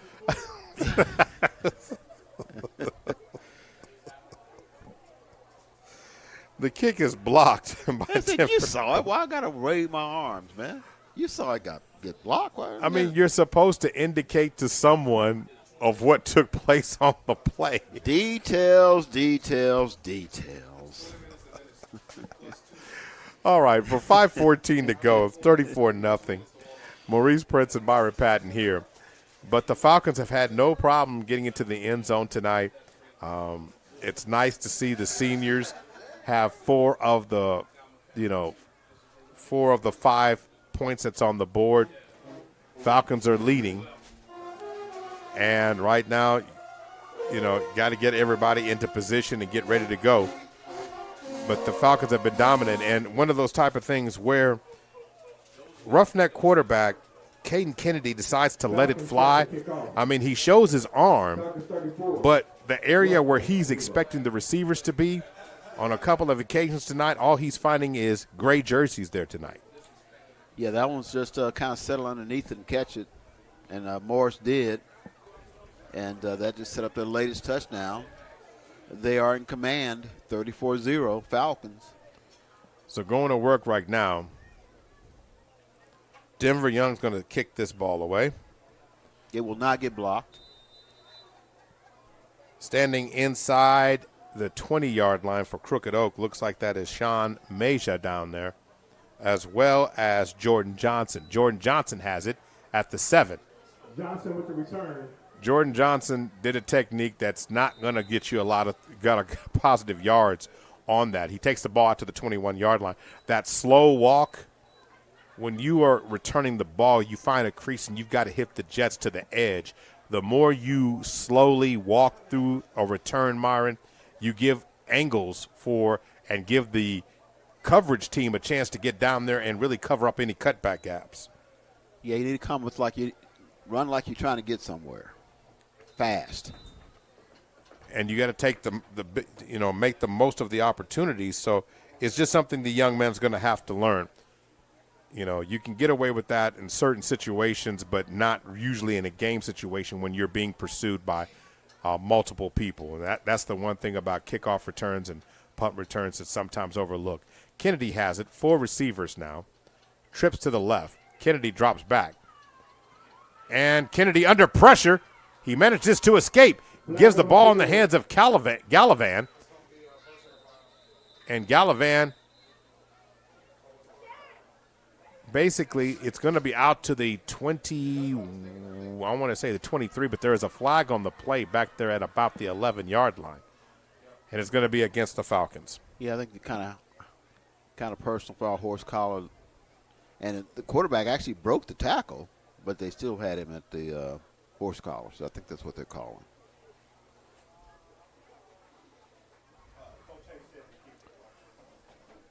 So now we're going to move the ball up to the 28-yard line, or not really sure how that only gets. Yeah, 5 yards. 5 yards if it was a horse collar. But they're going to move the ball to the 28-yard line.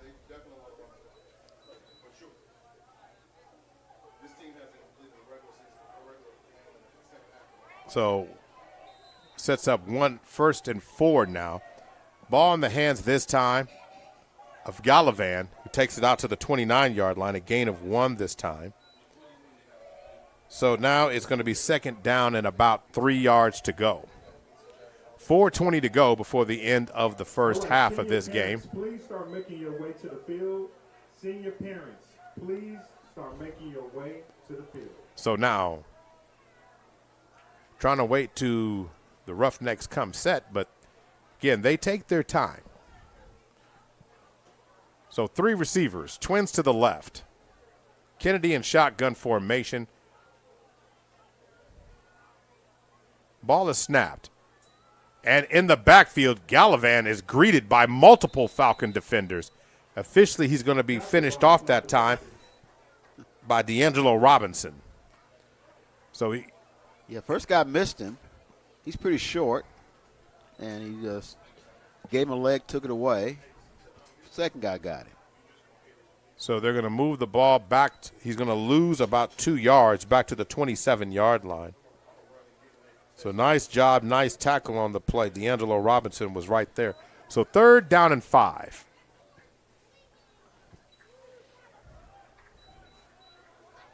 $3:11 to go before the end of the first half. 3 receivers. Inside slot receiver comes in motion, and trouble with the snap, and it looks like they're still scrambling underneath it. A scrum for the ball. They were trying to run a jet sweep to number 2, Sean Meja, but the ball is loose. It looks like what the official word is here, but there has been no signal. So the officials are talking, but we have not been given an indication on whose ball it is. It looks like they're saying 4th down. Okay, so it's going to be Crooked Oak ball. So the ball's at the 25-yard line. Another loss of 2 yards on the play. So 4th down and 7, 2:35 to go. Look, they got that back. That ball was rolling around there pretty good while before somebody got on. So standing back to receive the ball for the Falcons is Connor Smith. Trouble with it, but he has it at the 32. Connor Smith at the 45 out to the 47 or 48-yard line before he is down. No flags on this particular sequence of plays. So I have not seen an official mark the position of the ball.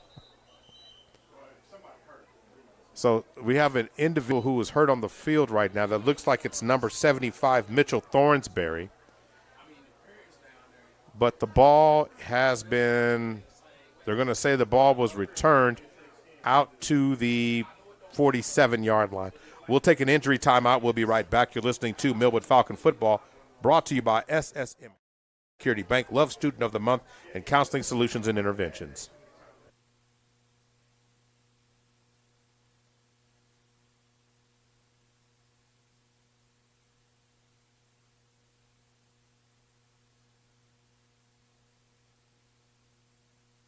Way too little money with no growth opportunities. It might be time to take the next step. In just a few short months, My Computer Career can help you prepare for the more recession-resistant career in the growing fields of IT, cybersecurity, or even AI. No prior experience is needed, but if you're already in IT, they can even help you level up your skills as well. So go to mycomputercareer.edu and take the free career evaluation today. That's mycomputercareer.edu. Financial aid is available for qualified students, including the VA benefits.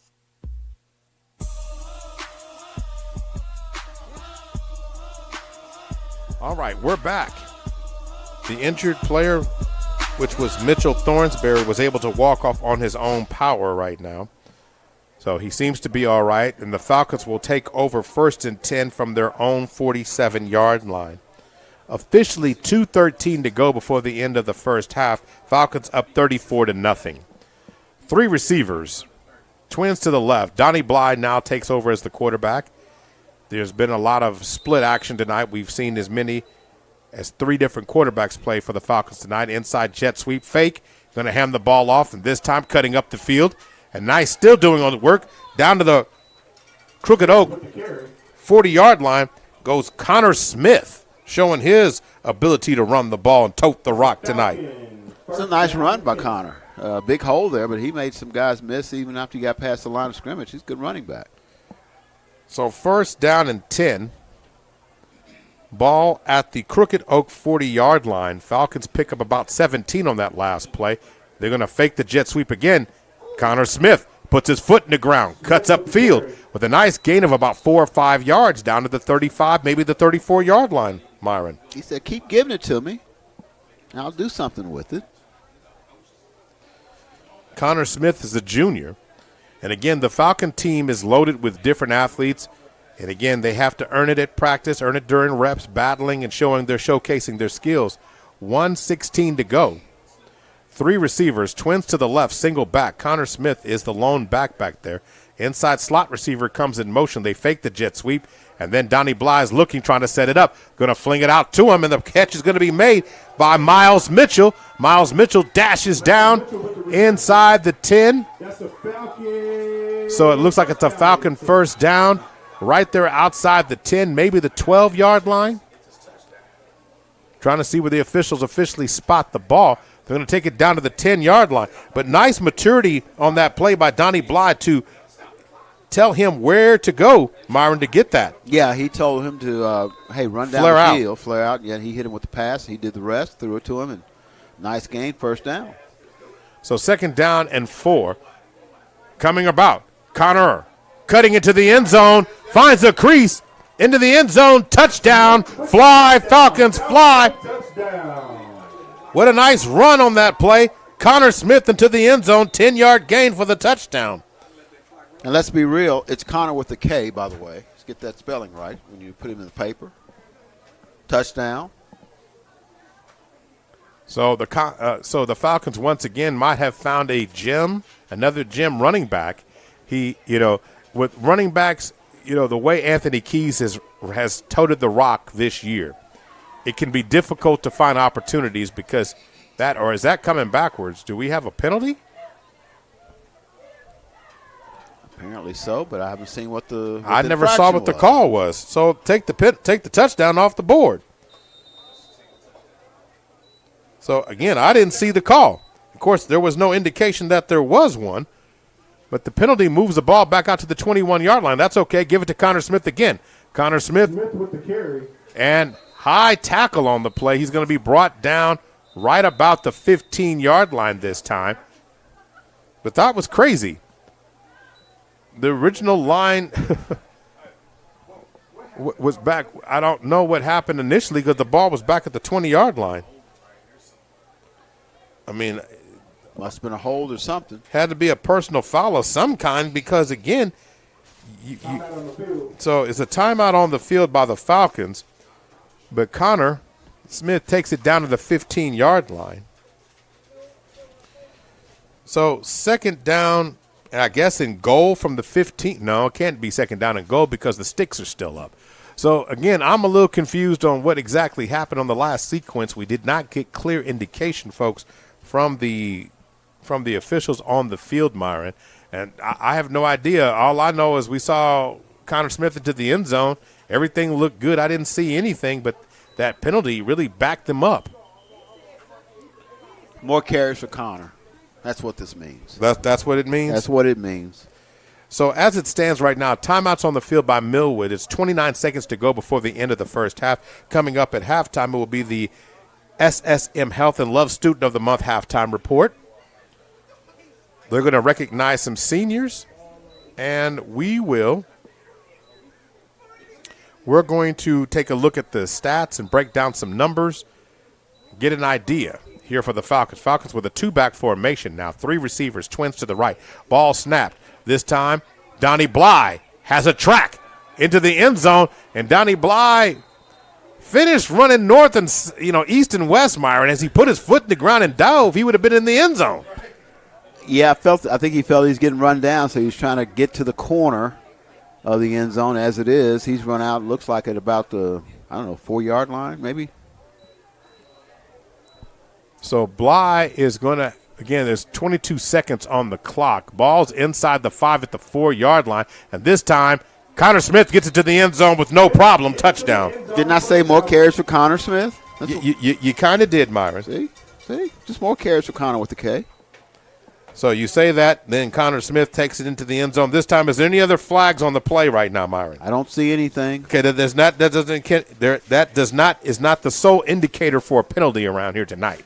They may just want to run some more plays. We've had some situations where they say, hey, no, we want you to run it again. We're going to call a penalty. Maybe the flag just slipped out of somebody's back pocket. You never know. So Denver Young is lined up for the extra point attempt. Falcons officially up 40-0 with 18 seconds to go.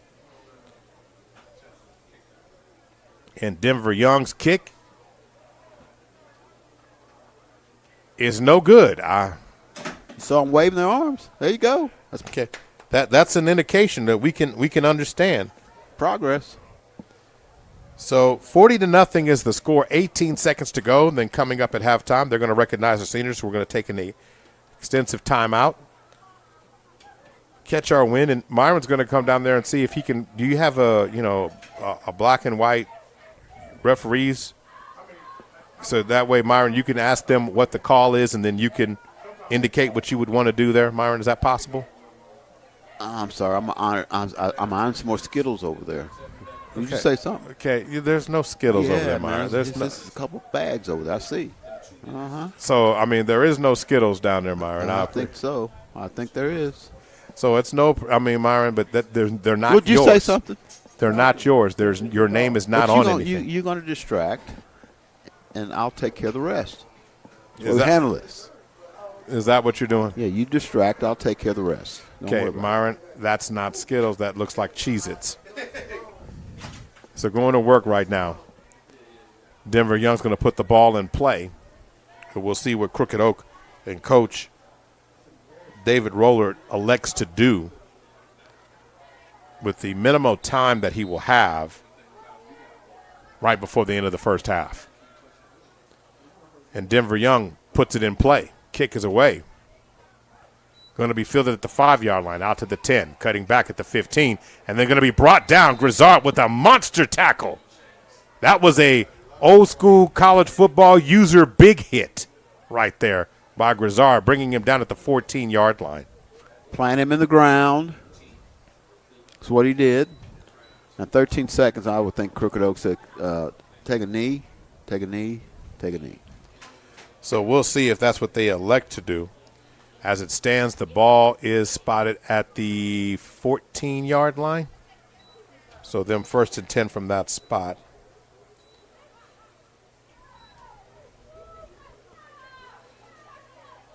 So 1st and 10 with 13 seconds on the clock. Kennedy, the quarterback, trying to get everybody lined up. But 13 seconds to go here. You probably look at the wristband. Yeah, they do. I mean, they have their plays down. It's not one of those things where they play with tempo. 3 receivers, twins to the right side, single back formation, ball is snapped. Kennedy is going to hand it off to Gallivan, and Gallivan's going to be pursued. Denver Young has got a beat on him and brings him down for a loss inside the 10, probably down to the 9-yard line, and that will be the final play of the first half. A loss of 6 on the play as Denver Young will tackle him to end it, and a senior started it, and that senior finished it in the end of the first half. So 0-0. So as it goes in, the clocks have hit 0, and the score is 40-0. We're going to take a 6-minute timeout. We'll be back in just a moment. You are listening to Millwood Falcon Football, sponsored by SSM Health. First Security Bank, Love Student of the Month, and Counseling Solutions and Interventions. Don't wait. For business hours, now you can be seen 24/7 for sports injuries. Whether you have a sprained bone, at the SSM Health Bone and Joint Injury Clinic at 13401 Northwestern. Hey, this right here is a fact butt. Everybody been hearing about it on the radio. You can come to my Millwood City location, 6003 Southeast 15, or you can go to my admin, 285 South Santa Fe. Come get you one of these taters.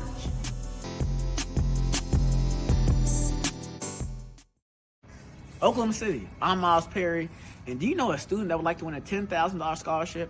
Yes, I said $10,000. Love's Travel Stops and Country Stores and Perry Publishing Broadcasting are giving a graduating senior from a Oklahoma City Metro school the opportunity to win $10,000 by just registering online. Each month during the school year, a Love Student of the Month will be selected for registration, and for winning, they will qualify for Love Student of the Year and a $10,000 scholarship. Oh, you guys, to get it, you got to register at www.kvsp.com, and that is www.kvsp.com. Go get your $10,000.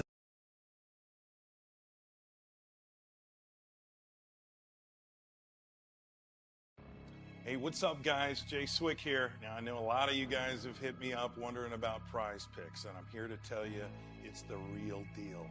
Utilize your sports knowledge and turn it into cash. Seriously, all you've got to do is download the Prize Picks app today and use my promo code SWIXPICKS. That's right, SWIXPICKS is the promo code. You get $50 in free lineups when you play your first $5 lineup. You don't want to miss out on that. Flex your sports knowledge and get cash for it. Do it today. Prize Picks. It's good to be right.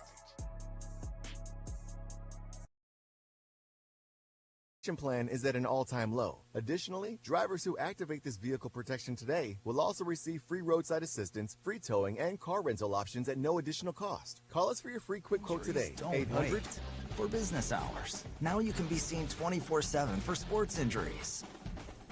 Whether you have a sprain or a broken bone, at the SSM Health Bone and Joint Injury Clinic at 13401 Northwestern.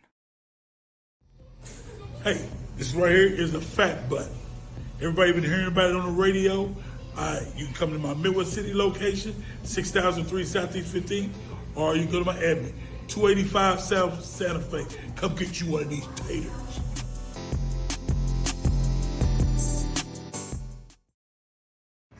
Oklahoma City, I'm Miles Perry, and do you know a student that would like to win a $10,000 scholarship?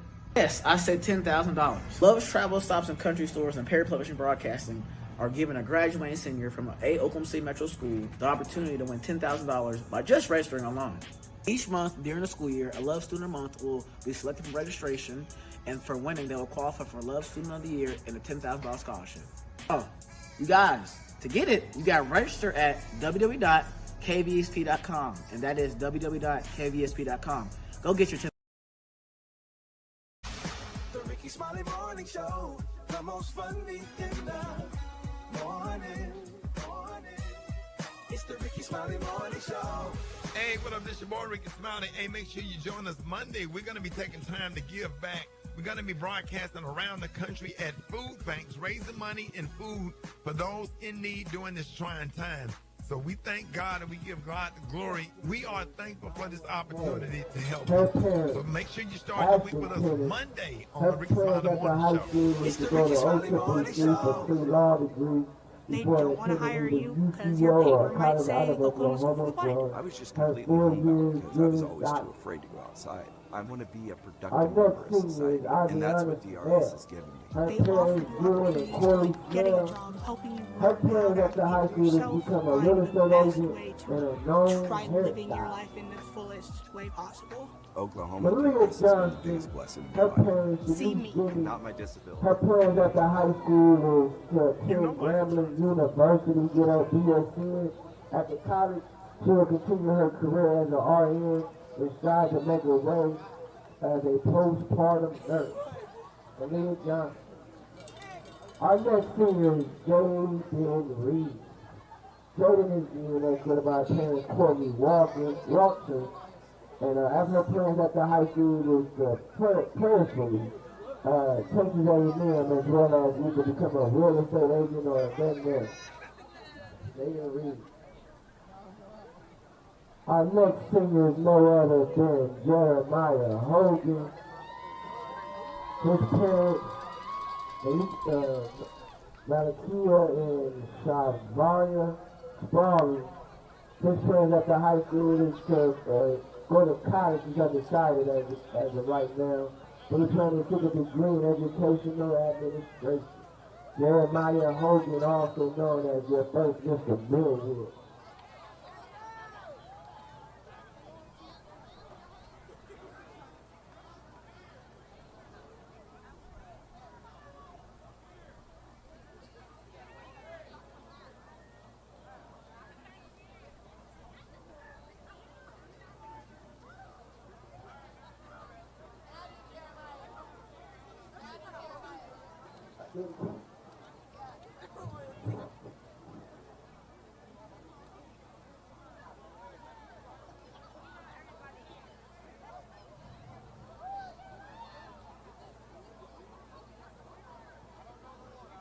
Alright, our next singer is Imani Nolan.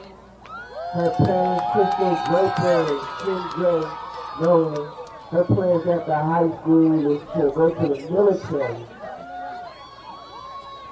After the military, she wants to become a child therapist. Imani Nolan, ladies and gentlemen.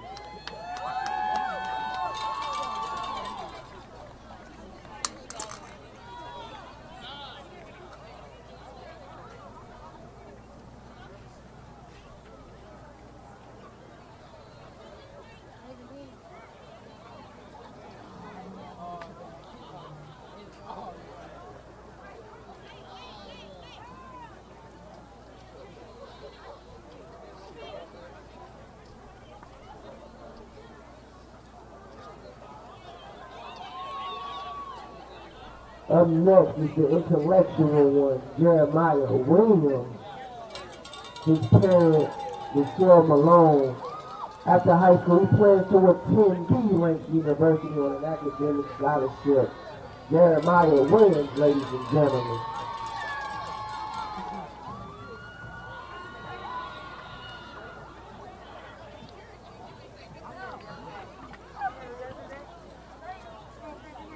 Up next is the man with the legs himself, Denver Young. Preparing Dwayne and Anisha Young. His plans at the high school is going to college and majoring in engineering and becoming a mechanical or civil engineer. Y'all give it a one time for Denver Young.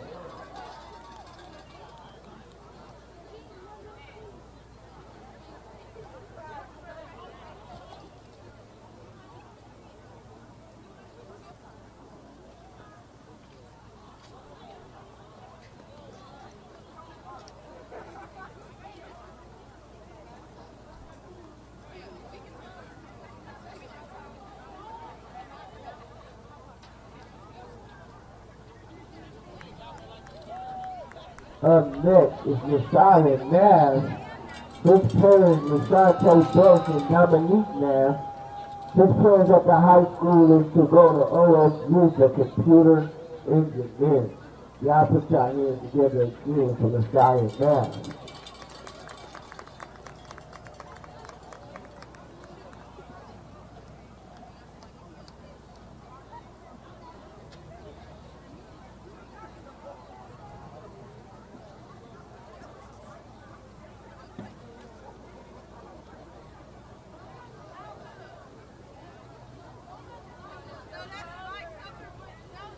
Our next singer is no other than Malachi Morris. His parents, Sheila McCoy. His plans at the high school, he wants to attend any TCU for child development, higher ed. He wanted to get his master's in teaching, then go back to school to get a degree in business management and open up his own daycare. Malachi Morris, ladies and gentlemen.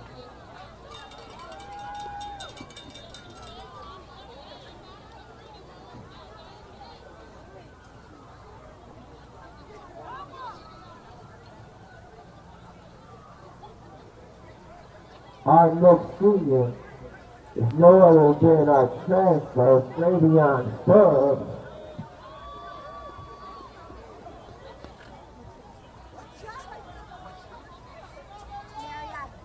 There we go. Savion Stubbs. His parents, Brian Stubbs, and Persephone Harkins. Up next is Miss Millwood to Leah Dillard. Her parents, Jason and Rashawn Dillard. Her plans at the high school is attending Michigan State University to become a professional athletic trainer. Y'all put your hands together for the first step of Miss Millwood to Leah Dillard.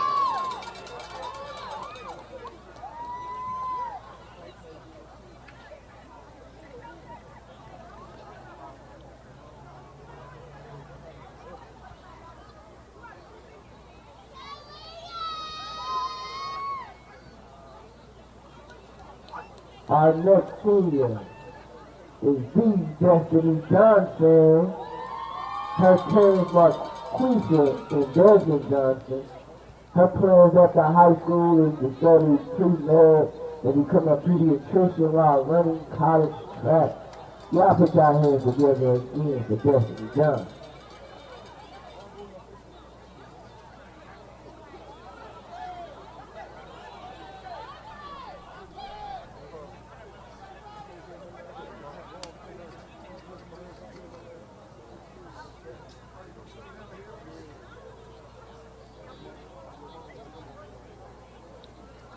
Our next senior is no other than Andre Robinson. His parents, Andrew Robinson and Tamara Anderson. His plans at the high school is to play sports as the field of his career and live his life free. You gotta make some noise for Andre Robinson one time.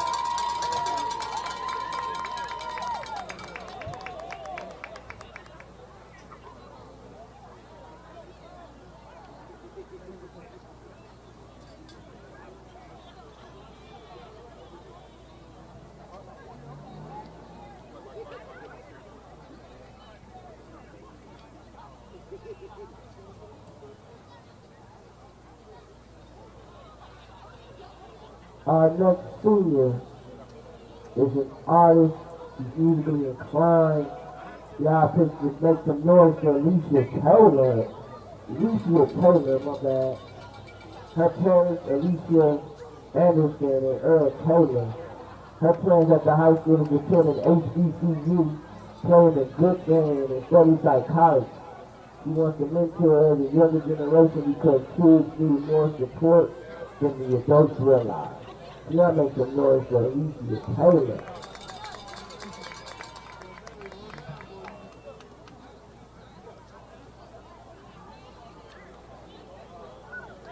Up next is my boy, Devin Thompson. His parents, Maurice Thompson and Adrian Smith. His plans at the high school is to go to Langston University and graduate. And after he graduated, he wants to go to Austin, Texas and train to be a firefighter. You gotta make some noise for Devin Thompson.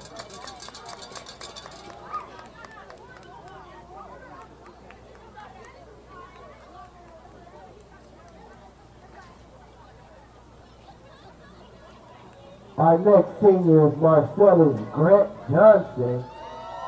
His parents, Samir Grant and Quincy Johnson. Grandfather Cedric Davis. His plans at the high school is to go to an HBCU to earn his bachelor's degree in psychology alongside a minor in exercise science. Can y'all please make some noise for Marcellus Grant Johnson? He want everybody in this picture.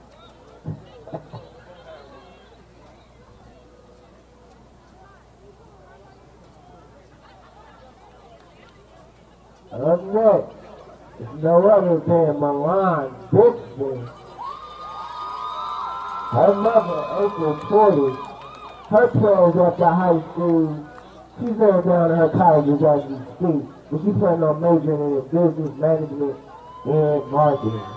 Milan Dixon, ladies and gentlemen, Milan Dixon.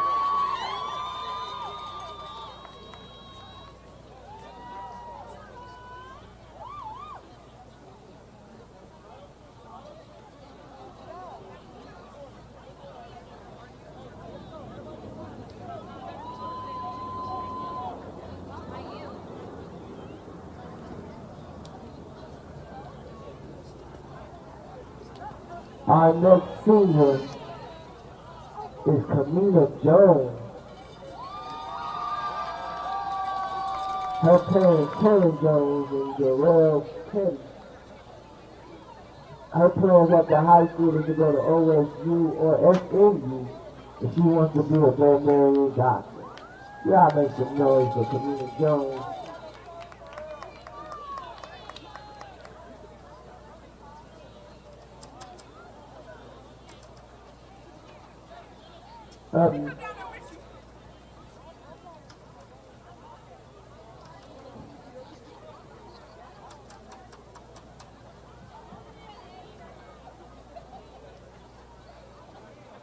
Our next singer is Ivana Collins. Her parents, Tori Collins and Lori Miles. Her plans at the high school is to be a medical diagnostic sonography for babies. Can y'all make some noise for Ivana Collins?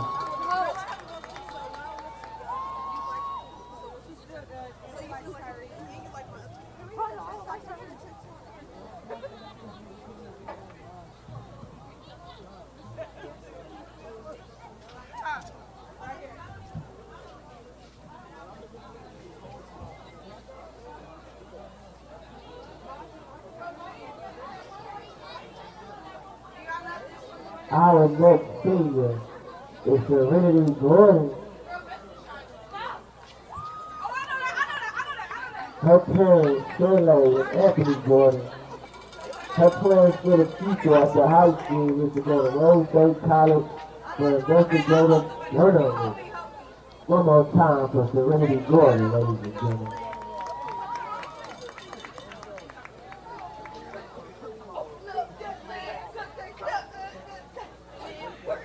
Up next is no other than Jordan Shannon. His parents, Maya Quirky and Orion Shannon. His plans at the high school is to go to the Air Force and be cybersecurity. One more good time for Jordan Shannon.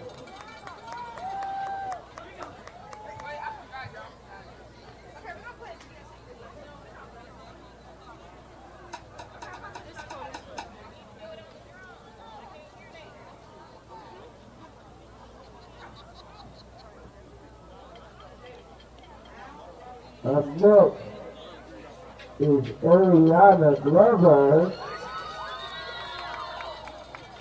Her parent, Erica Glover. Her plans at the high school is to attend North Carolina A&T University and get a degree in mechanical and aerospace engineering. One more time for Ariana Glover, ladies and gentlemen.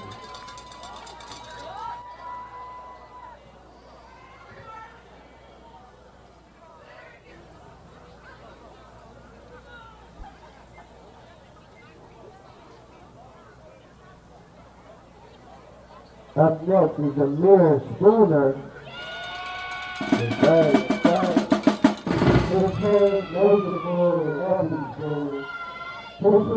high school is to go to college for cybersecurity, and after college he wants to own his own event space. Y'all put your hands together for Amir Spooner.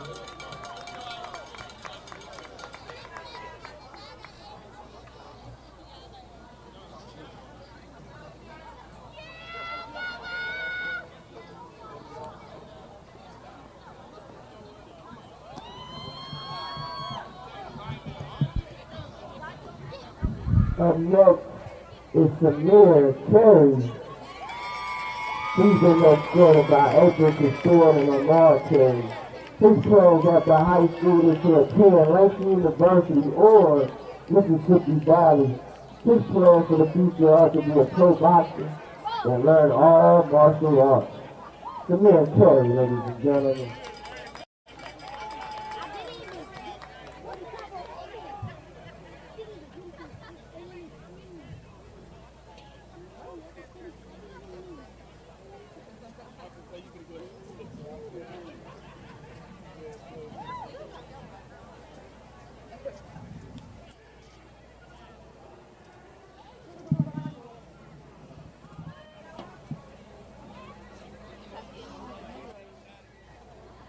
Our next team is Holy Ghost World. To the stage, Holy Ghost World, and the goals are remembered. His plans after high school is graduation year, FC boot camp. Then going on, he goes to go to Texas Southern University or Jackson State University. He was to join the Marines. He was to be the same, retired from the military as a sergeant in the Marine Corps. One more time for Jose Moore, ladies and gentlemen. Last but definitely not least is the senior class president herself, and White. Her parents, Lisa and Dominique White. Her plans at the high school is to be a psychology major. She's still unsure what college she wants to go to. But she also wants to pursue the arts as well. Ladies and gentlemen, one more time to Ann White. That concludes our senior night. Thank you all for supporting these seniors. Thank you all for being who y'all are. Don't forget that our youth music. Maurice Prince here. Of course, this is the Love Student of the Month halftime report, also sponsored by SSM Health. Love Student of the Month, let's celebrate and recognize students who exemplify outstanding characteristics in the classroom and citizenship in our community. Each month, a student will be selected as Student of the Month and qualify to win a $10,000 cash scholarship. Apply your child or student today at www.kvsp.com, www.kvsp.com. We're going to take a 1-minute break. They're going to come back in the second half here and get you set. Mara and I will break down the first half statistics, talk about what will happen next. So we'll go ahead and do that. In fact, we'll just say it's 2 minutes. We'll take a 2-minute break, and then we'll be back with more information on the other side. This is the Love Student of the Month halftime report, along with SSM Health, and this is Millwood Falcon Football.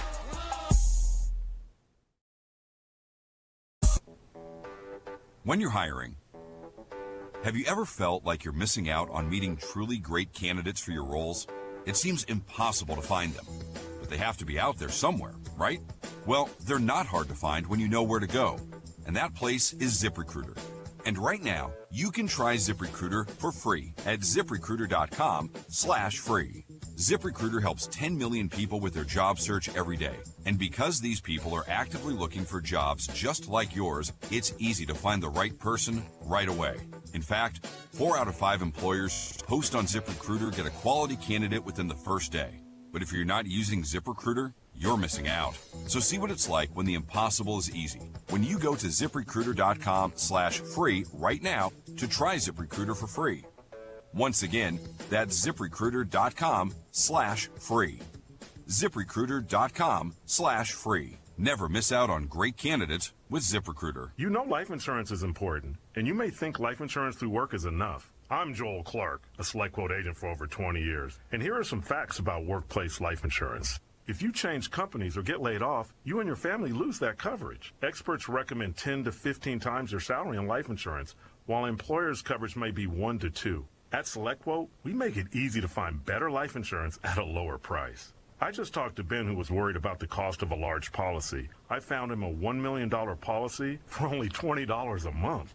And if Ben changes jobs, he won't lose that life insurance policy. Whether you need to add to your current coverage or get a standalone policy, SelectQuote can help you save and find the right policy for you. Call 1-800-945-6464. That's 1-800-945-6464. Or go to SelectQuote.com to get your free quote today. That's 1-800-945-6464. Details on example rate at SelectQuote.com.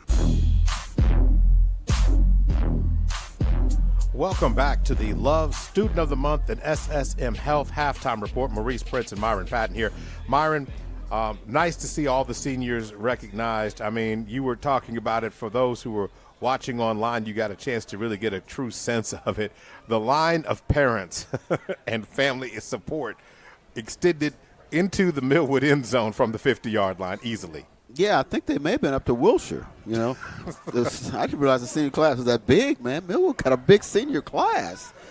But no, parents, it's good to see them support their kids who are getting ready to go to that, I guess, that second phase of life, get out of high school and whatever is beyond that. But, you know, the second half, Millwood's giving them a good first half. We'll see if they can do the second half. I think they will or whatever. But I don't know. I kind of remember my senior night, I guess. I mean, I don't know. A long time ago. I wanted to ask the question on that because that deserves a comment, but not right now. We've got about a minute 45 to go before the second half begins. Millwood, 254 yards of total offense, 127 in the air, 127 on the ground. And they're choosing tonight, Coach Franklin on senior night on his birthday has elected to allow the seniors to get a majority of the snaps and the plays. We're talking about touchdowns being scored. A total of 6 touchdowns were scored in the first half of this game, and 4 of which were by seniors. And I think it was very telling for that opportunity for a lot of other guys to get in there. Names you're not used to hearing this year, Connor Smith making plays. You heard Bravion Stubbs, but him getting into the end zone was something that you got to see. Marcellus Grant Johnson, a senior, getting in there for the first time. So there was a lot of touchdowns to be happy about in terms of names you don't hear. And how about Denver Young and Kevon Shields all getting in the end zone? But the key thing here is 254 yards for Millwood, 35 net yards of offense for Crooked Oak. They've had a difficult time. Millwood's plus 219 on the night. But the most key statistic really has to be is the 4 turnovers. The 4 turnovers by Crooked Oak really led to 28 points by the Falcons. The Falcons capitalized on every one of those opportunities. And when you looked at the keys to the game, I said starting fast, Millwood gets an A there. Limit mistakes. Millwood hasn't had that many. They get an A there. Establish the run. They definitely get an A there with the other plus 100 yards in the first half. It's been a complete dominant first half here. Yeah, you mentioned the turnovers, too. That basically allowed Millwood to play on Crooked Oak's end of the field. I mean, they never really had to drive very far to get into their scores. And so everything went right for them in the first half. And you mentioned the seniors. It's good to see them get involved. Some guys that maybe hadn't got to play as much and play their last game on this field or whatever. We'll see how the playoffs work out or whatever. But it's certainly a situation where it's the kind of game getting a lot of guys some action. And now in the second half, you want to keep this up. You don't want to get sloppy or anything like that, and get out here with a win. Now, in terms of this, it's been some difficult situations and circumstances Crooked Oak has found themselves in, and the one good drive that they did have, where you saw Caden Kennedy to play relaxed and get to see a little bit of Gallivan make some plays. They countered that with the penalties. They've got to find a way to get, first of all, play with some energy and some tempo. To me, that's something that just needs to be addressed. It's not something that I'm not the coach of the team, nor am I being critical of him. But I think it affects the ability of the team to be effective when the other team kind of has a chance to not only breathe, but you're kind of showing your hand before you snap the ball, and it's kind of easier to see. Am I wrong by saying that? No, generally, when you know huddle, you're trying to run tempo. You're trying to run a lot of plays in a short amount of time, keeps the defense from being able to substitute things of that nature, but they're kind of deliberate with theirs. So, no, you're not wrong about that at all in terms of how, if you're going to run a no-huddle offense, you'd like a little bit more tempo to keep the defense on the heels. To me, you negate the effectiveness of it. I mean, one of the quick things about the no-huddle and the speed and the tempo, we've heard coaches from the collegiate level, from the great Nick Saban to many others, saying that, you got to give guys a chance to get things going. But when you run the spread and you take time and try to execute it, you're really giving the defense a chance to read and understand how to line up and correct some things that they might not, because you're lining up, looking at your wrist to make the call, but then taking extensive amount of time to execute the start of the play. Now, that could be quarterback. That may not be. It might be system, but who knows? But it's just something that when you play a team like Millwood that is well-versed and well-coached, you can't really take advantage of that there. Ball's going to be caught by Carter Ray at the 10. Carter Ray's found a crease at the 25. He turns the corner at the 40. He's at midfield at the 50, breaks inside and takes it right to roughneck territory at the 44-yard line. Heck of a return by Carter Ray. Yeah, and he just got more speed than what just trying to tackle him. Crooked Oak can't close that outside corner, and he's just running away from him.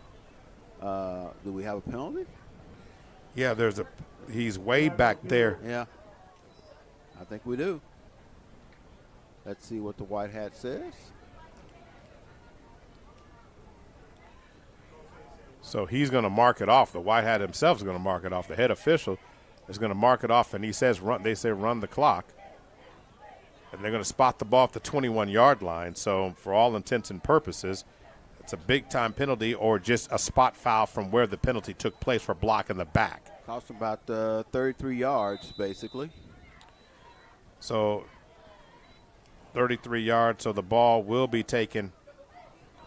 What's that starting position? And they're going to hand the ball to the Millwood Falcons. Trouble with the handoff, and it looks like the Roughnecks look like they might have the ball.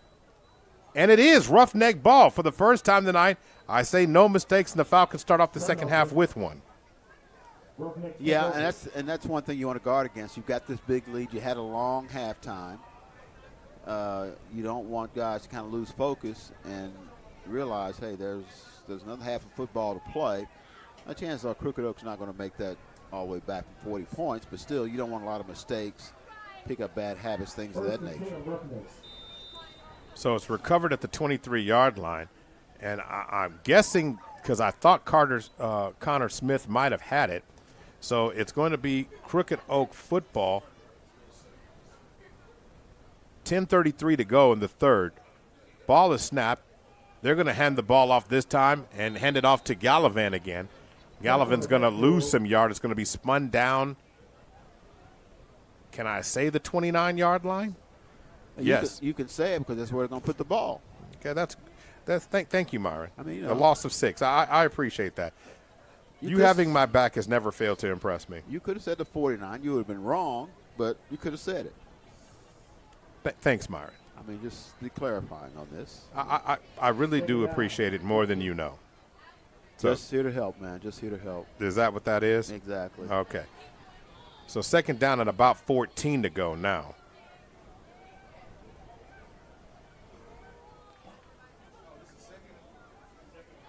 Second down and 14.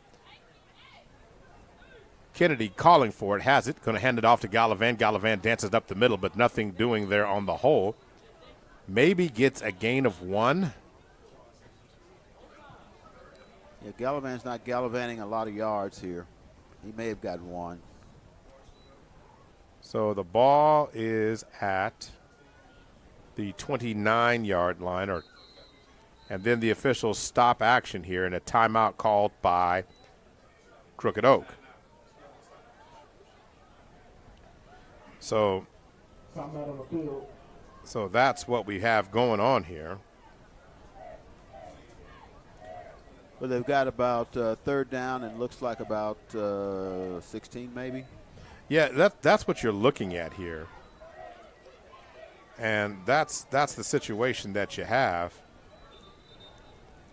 And I don't know what kind of kicking game they have just to get points on the board. So this is probably 2-down territory for them. If you don't get it here on 4th down, you go for it again.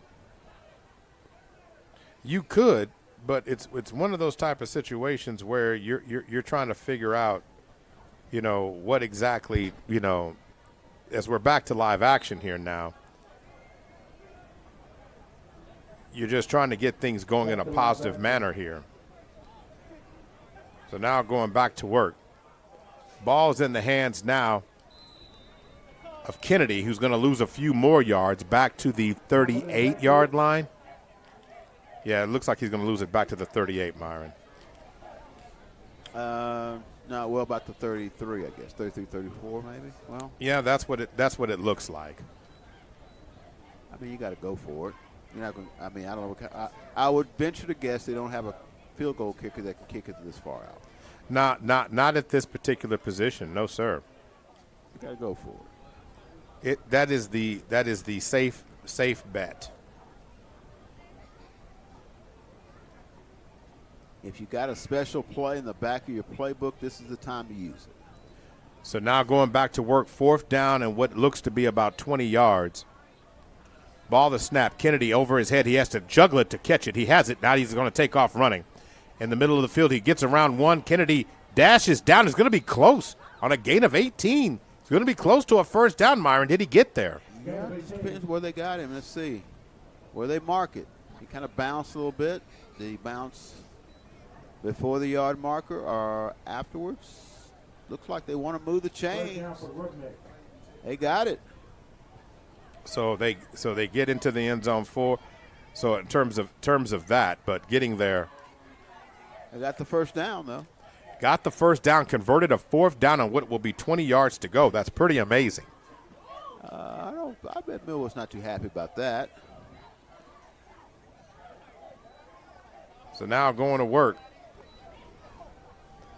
And Kennedy loses the ball, fumbles it, and ends up having to pick it up off the carpet. He's going to get down, but it's going to be a loss of about 4 or 5 yards on the play. Fumble recovered by the Roughnecks.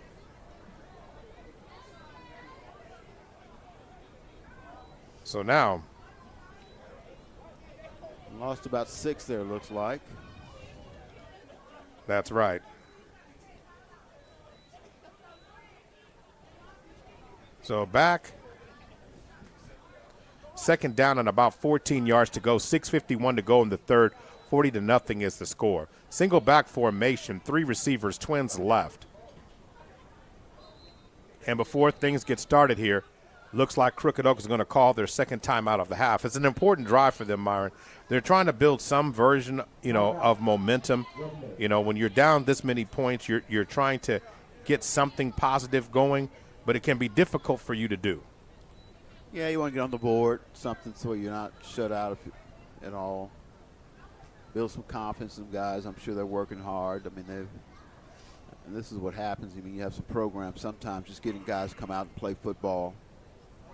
They don't have a lot of guys on the bench over there, so those guys working hard. Trying to get there for the most part, and, you're talking about basically being in a situation where you lose yardage, then you get it, and then you're just trying to build something and building some confidence for this team. Yeah. So needless to say, getting the ball down to the original starting position, which was this particular part of the drive, down inside the 15, down to the 14 or 12-yard line, and then losing it on the first play. 4 receivers. Kennedy has it, decides to take up off the middle of the field, the spread, working and then trying to get into the end zone, and the Roughnecks do. They score a touchdown on the play, and they're on the board. So nice job by Crooked Oak on the play, taking advantage of the situation. Simple draw play by Caden Kennedy right up the middle, Myron. Yeah, just let your quarterback run basically a quarterback draw there, and of course, when the quarterback runs, that means you got an extra blocker up front, and there's a big hole there. And he gets to the end zone. So Crooked Oak puts a touchdown on the board and leads by Millwood still leads 40-6 right now. Kennedy single back formation. That time, that spread Millwood right, from sideline to sideline and left the middle of the field wide open, and Kennedy showed that he has some horses, and now Gallivan's going to get absorbed. So the 2-point conversion attempt fails there. So 40-6 is the score. So as it stands right now, I want to make sure we thank all our sponsors for tonight's contest. Super Prep, OKC Sports Radio 105.3, Big O's Pork and Dreams, Narissa Berry Insurance, First Security Bank, Love Student of the Month, the Black Chronicle newspaper, OKC Heart and Soul 92.1 and 1140, Guiding Right Bank First, Counseling Solutions and Interventions, Community Health Centers of Oklahoma, SSM Health. 5:30 to go. It's 40-6. So 8:58 on your Friday evening right now. And the Millwood Falcons, I say limit mistakes in the first half, Myron. They had an A. They turned the ball over on the first possession here, gives Crooked Oak a score here. Yep. And as it stands, it's 40-6. But it's one of those things where Crooked Oak has some energy now, got a little bounce. You're not going to get shut out. You put some points on the board, and now they're looking to build on that opportunity as close as and fast as they can.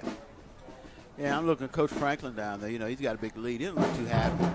Well, no, because that's the letdown. Yeah. When we talk about learning to win, these are the learning to win moments. You go in the halftime with the lead, and that taking your foot off the gas mentality will cost you in an important game. He's got some reserves in there on defense. Everybody wants to play. Well, he says if you're going to play, you gotta play. So I don't think he's too happy about that last drive. So now they're going to kick this ball away. And so now everybody's in place. And they're going to kick the ball. And the ball goes into the end zone for a touchback. But if he touches it, how is it a... Okay, I'm confused about that one, Myron. I thought if that's a live ball, how is it a touchback? If you field it in field and it rolls into the end zone, how is that? Maybe I'm off on that. Am I incorrect by that? Is it different at high school? I've never seen that. If the ball is touched in the field of play and rolls into the end zone, it's a live ball. He blew it dead, said a touchback. That's baffling to me. It's called the clock's running at 3:20 and counting. Okay, that's what it's. You're trying to. You said don't make sense of it, Mo. So going the ball in the hands of Larry Grizzard. Grizzard cuts upfield, cuts to the left. He's going to get a gain of about 3 or 4 yards. He ran about 20 though. Going from one sideline to the other. Looks like the ball will be spotted at the 20. Is there a flag on the play? Yes, there is. I didn't see it. Flag on the field. I think the pink is kind of throwing everything off. Then you go back to the yellow. So it's a holding penalty, although it's not because it's 10 yards. It moves the ball back to the 10. But, again, I didn't see it. You didn't see it. No, I didn't. Got some commentary in the press box. Hey, we need help when it's like this, Myron. Diamond formation, 2 receivers. Ball is going to be handed off. Bly hands it off this time. Anthony Keys gets his first touch of the night. Anthony Keys up the field. He's at the 50. He's at the 40. He's at the 30. 20. 10. Into the end zone. And the Keys takes it in for a touchdown. Any flags, Myron? Do you see any pink on the field? I don't see any pink. Anthony Keys, 90 yards, fly, Falcons fly, touchdowns. I think Anthony said, man, I want to get my hands on this football. I better do something with it. he was picking them up and putting them down. You know you couldn't have a game without Anthony Keys getting a touch. So 46-6 is the score with 1 minute and 25 seconds left to go. Carter Ray's going to spot the ball for Donnie Bly.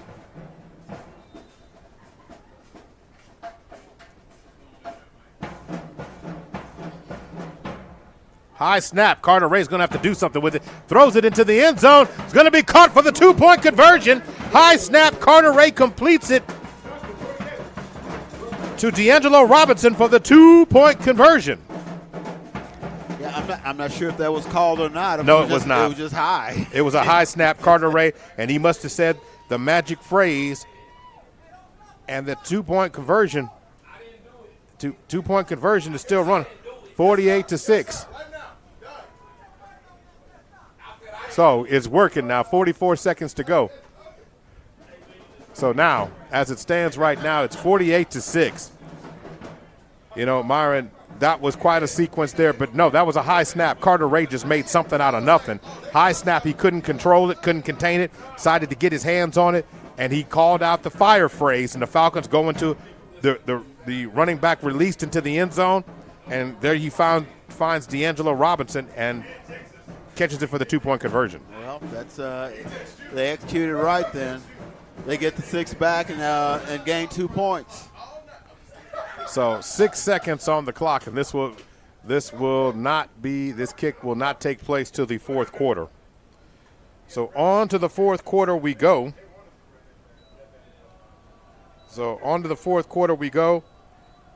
Put your 4 fingers in the air.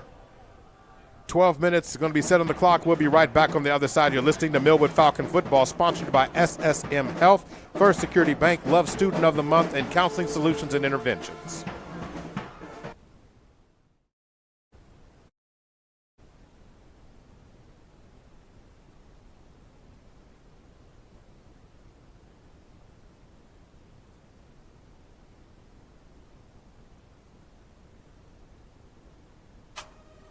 Powerhouse Entertainment presents Oklahoma City's new supergroup, EWV, consisting of Jasmine, Toy, Devin, and Anisha, bringing you a night of 90s themed live music. Hosted by Glenjamin the Great with DJ KB and DJ D Chappelle live in the mix. It's all happening on Sunday, November the 2nd, 2025 at Soto Creations. 35 North Meridian Avenue is the location right here in O City. Doors open at 5, showtimes at 6. Regular tickets are $25 and $30 at the door. Tickets on sale right now at His Fashions, or for more information or tickets, contact Toy Lindley at 404-703-2118 or Harold Jefferson at 405-326-5814 or any member of DWV. All right, time to start the fourth quarter, and Donnie Bly is not going to Denver Young is not going to kick this ball this time. We have number 28 who's going to do it this time. That is Kazion Turner who's going to kick this ball. And it's a squib, and it's going to get touched out of bounds. So, therefore, it will be no penalty. No, there's a flag. So, if it goes out of bounds at the 30, it's going to be at the 40-something. So, it will be a penalty here. He tried to get to it. That wasn't much of a kick. That was more of a soccer squib. So, it kind of was in that case, Myron. So, you're right about that. So, Kazion Turner kicks the ball off this time. And that being said, ball drifts out of bounds, and it will be spotted now officially at the 39. So, at the 39-yard line we go.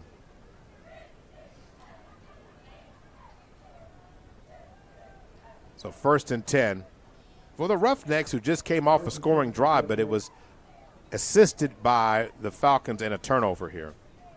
More quarterback draw. Going to work here. Pressure, going to throw the ball to the outside, and that pass is going to be nearly intercepted. The player jumped up in the air trying to intercept it, Devin Thompson. He didn't need to jump. Just catch it. He just needed to catch it. I mean, that was a tough one there for him. We got the reserves in. A little bit nervous probably, but yeah, he just needs to catch that one.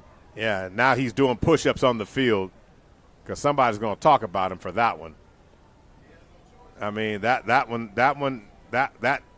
there are a few gifts that are granted to you on a football field, and especially when it's not Christmas season. I know that's around the corner here, but if that was a trick or treat, that was a trick because he should have caught it.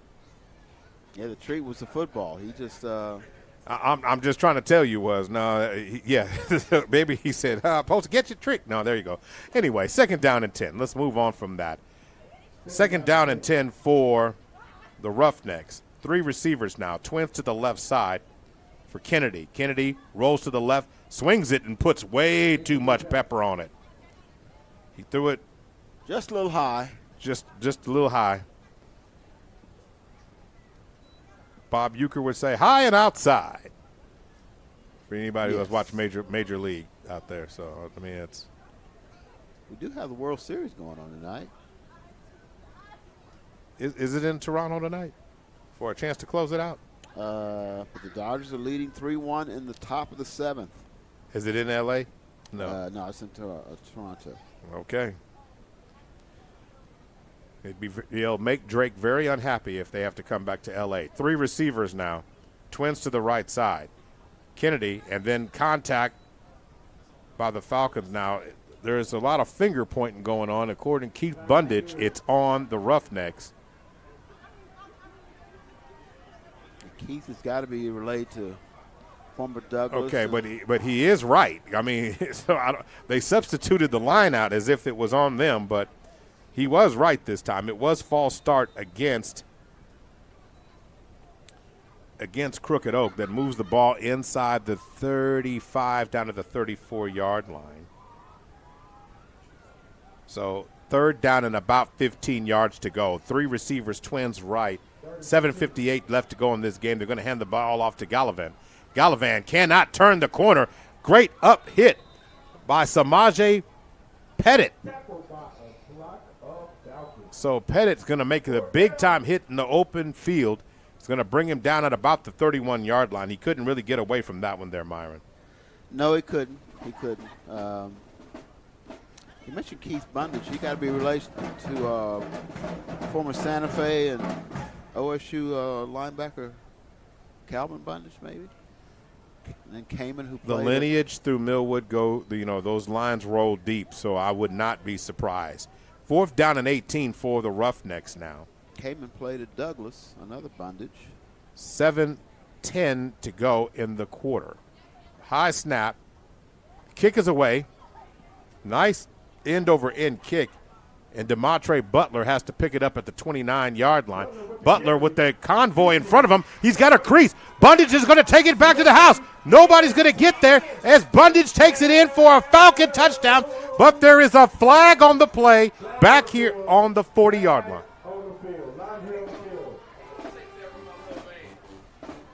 So, I mean, a tremendous, and then multiple flags come in after the fact. So that has to be on one of the coaches or whatever the case may be. But the touchdown's coming off because it was multiple flags thrown on the play.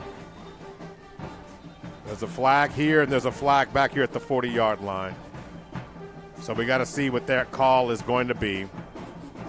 Yeah, unless it was running too fast or something, it must, more than likely, it's got to be a block in the back or holding or something. So the ball was caught at the 29-yard line.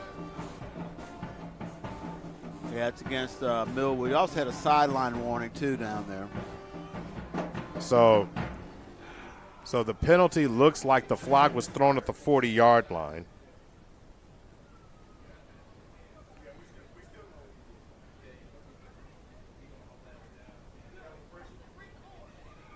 So as it stands now, the ball will be marked now at the 30-yard line. So the Falcons are going to lose about 10 yards of real estate for what looks to be a block in the back. So that'll move it back to the 30-yard line. So Falcons officially 70 yards away from pay dirt to start on that. So 5:12 to go.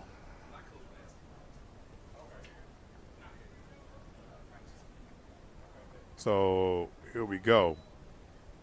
Quarterback this sequence will be Denver Young. 4 receivers, trips to the left side, 4:56 to go. Clock continues to roll. Ball is snapped. They're going to swing it to the outside, and that pass is incomplete. Intended for number 28, of course, that is to Kazion Turner.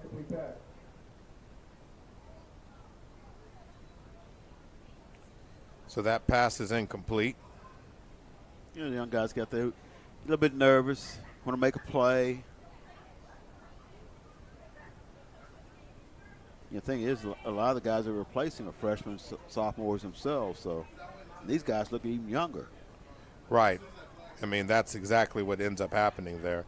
And you talk about certain situations, Myron, that just ail you to. So now getting the ball to the outside, still running hard, as Connor Smith hasn't called his name a lot in the second half since he fumbled the ball. But he takes the ball out to the 40-yard line. It's going to be close to a first down. Not sure, but it's going to depend on the ball spot that will determine the outcome of this play.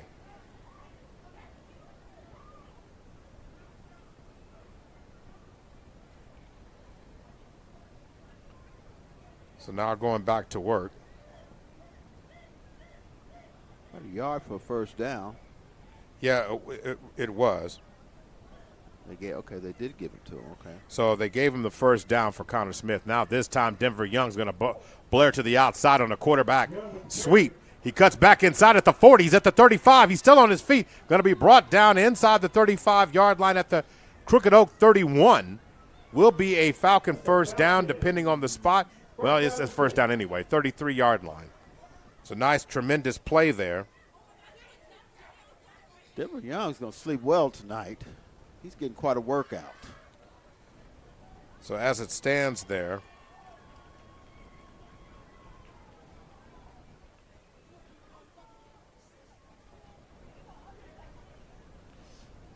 back to work again. Inside slot receiver is Bryce Morris. This time they're going to hand this ball off this time to Grizzard, who bounces off one, bounces off two, still running like a man amongst boys out there.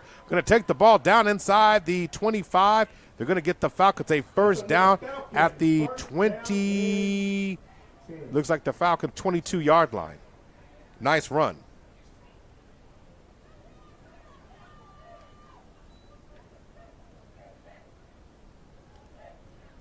So Grizzard getting his opportunity to tote the rock a few times here. And I want to correct that was not Grizzard on that carry. That was Takazion Turner. Connor Smith is checked back in the game. And before things get started here, timeout has been called on the field right now.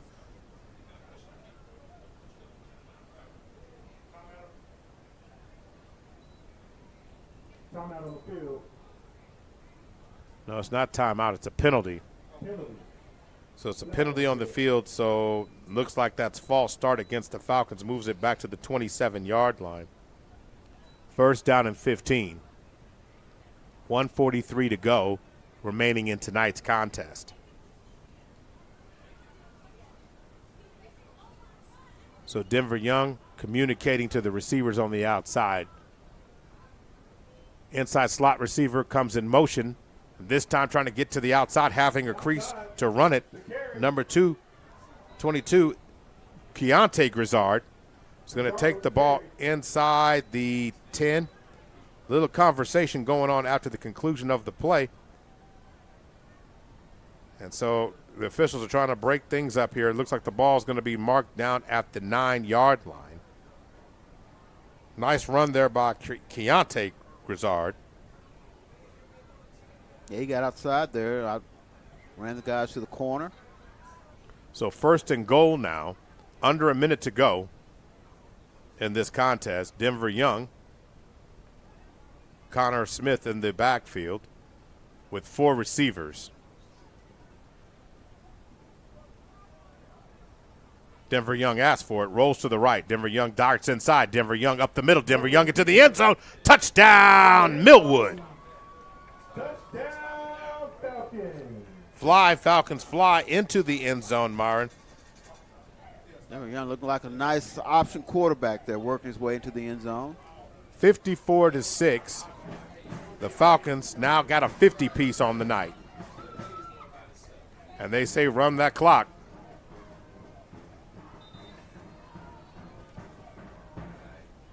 So Denver Young is going to attempt this extra point. So the Falcons are saying not going to attempt the extra point. So that's the way it is. And the final seconds of this one will tick off the clock. So as it will stand, the final score in this one will be 54-6. We're going to go ahead and take a 90-second timeout, come back with, of course, the SSM Health Counseling Solutions and Intervention postgame report that's coming up next. You're listening to Millwood Falcon Football.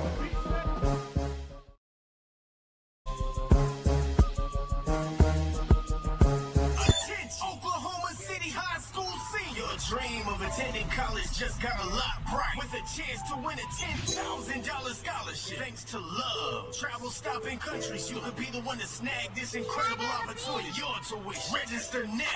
Absolutely free. KVSP.com for a chance to be be our student of the month, earning not just an exciting swagged out prize, but also feature on radio, newspaper, and social media. And remember, being student of the month opens the door to becoming Love Student of the Year and a chance at $10,000 scholarship. Brought to you in collaboration with Perry Publishing and Broadcasting Company. This scholarship is tailor-made your future. Don't miss out. Registration is absolutely free at kvsp.com. That's kvsp.com. And to start paving the way for your success today. Rules and regulations apply. Out here, the bright lights show you who's ready and who's just talking. AT&T's been steady in the pocket since 1876. Take T-Mobile. They talk a big game about price locks, then get smacked for deceptive ads. 150 years of playing it straight tends to show. AT&T. When you compare, there's no comparison. Based on Blue Metrics United States Routes Report 1/2025. Tested with best commercially available smartphones on 3 national mobile networks across all available network types. Your experiences may vary. Root Metrics rankings are not an endorsement of AT&T. Based on advertising challenges of wireless and home internet providers filed from 2022 to 2025.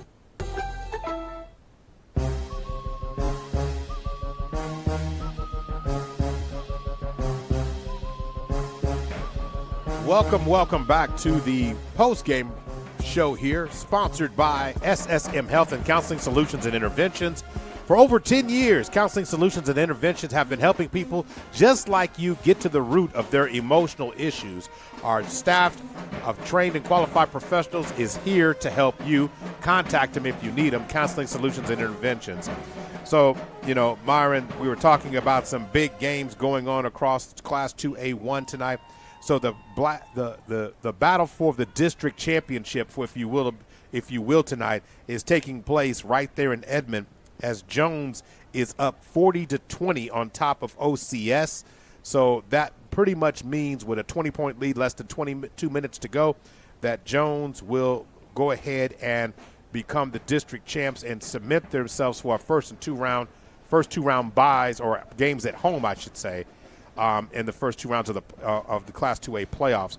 And then in terms of also looking at things, the game that Millwood fans were all looking about was the Chisholm and Perry game going on at Perry tonight. Chisholm is up 38-15 with 6 minutes to go in the fourth quarter in that particular matchup. So that's the game really for Falcon fans to look at, because Chisholm will be, if they go ahead and beat Perry, Millwood plays Perry next week. And right now you're looking at a situation where Chisholm will finish the season with a game against this same Crooked Oak team that we watched tonight, Myron. So Chisholm controls their own destiny. They went out there and if Chisholm does this, Millwood, for the most part, is officially eliminated from action for Class 2A for the playoffs this year. Yeah, and they'll unless something drastic happens. Yeah, and it's not happening against Mount St. Mary's. Mount St. Mary, took care of Blackwell tonight, 41-6.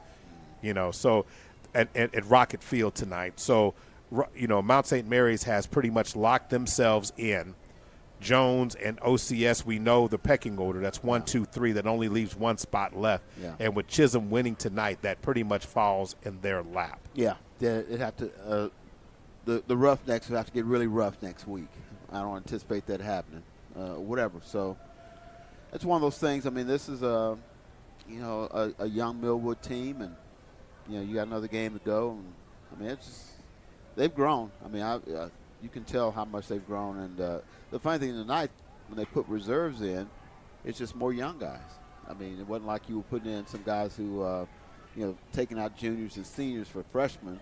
No, you replaced some more freshmen, sophomores with more freshman, sophomore. Yeah, 419 yards of total offense we saw from the Falcons this evening. What was the most impressive thing about this performance tonight overall, Myron?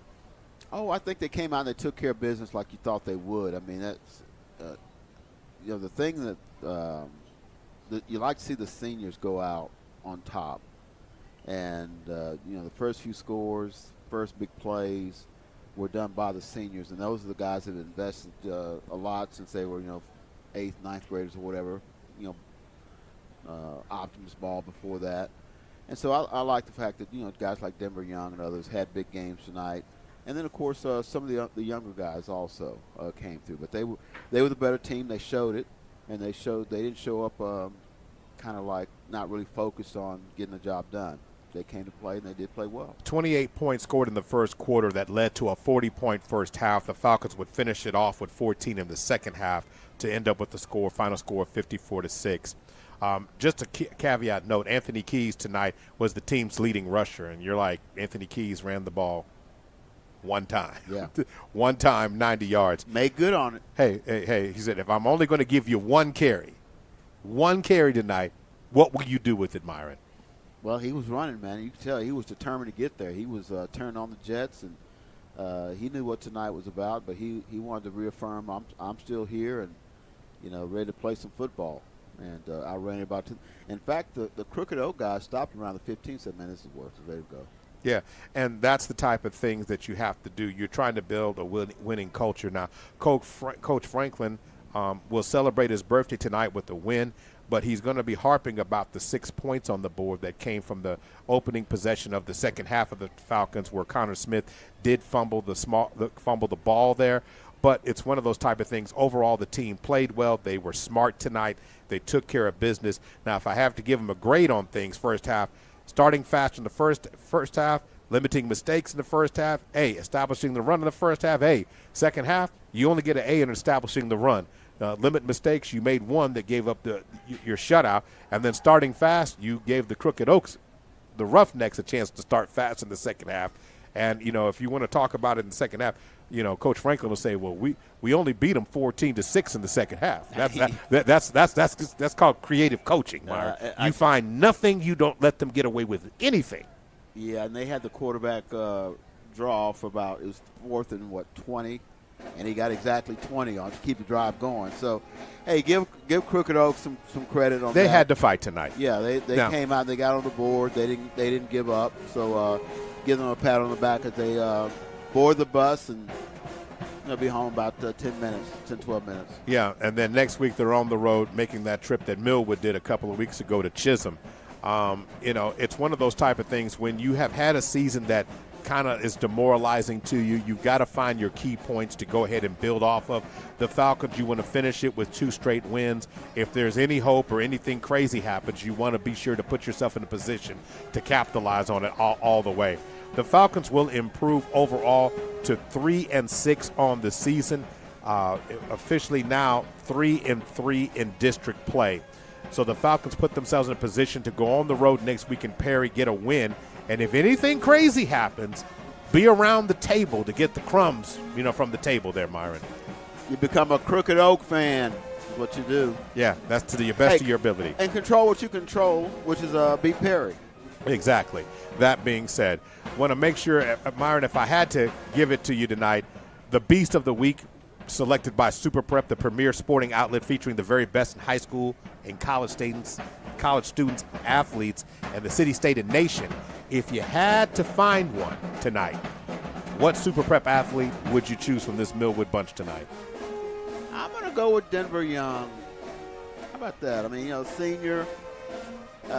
2 touchdowns tonight. A couple touchdowns. He kicks. He punts. He played quarterback tonight. Do you have a line? You have quarterback, running back.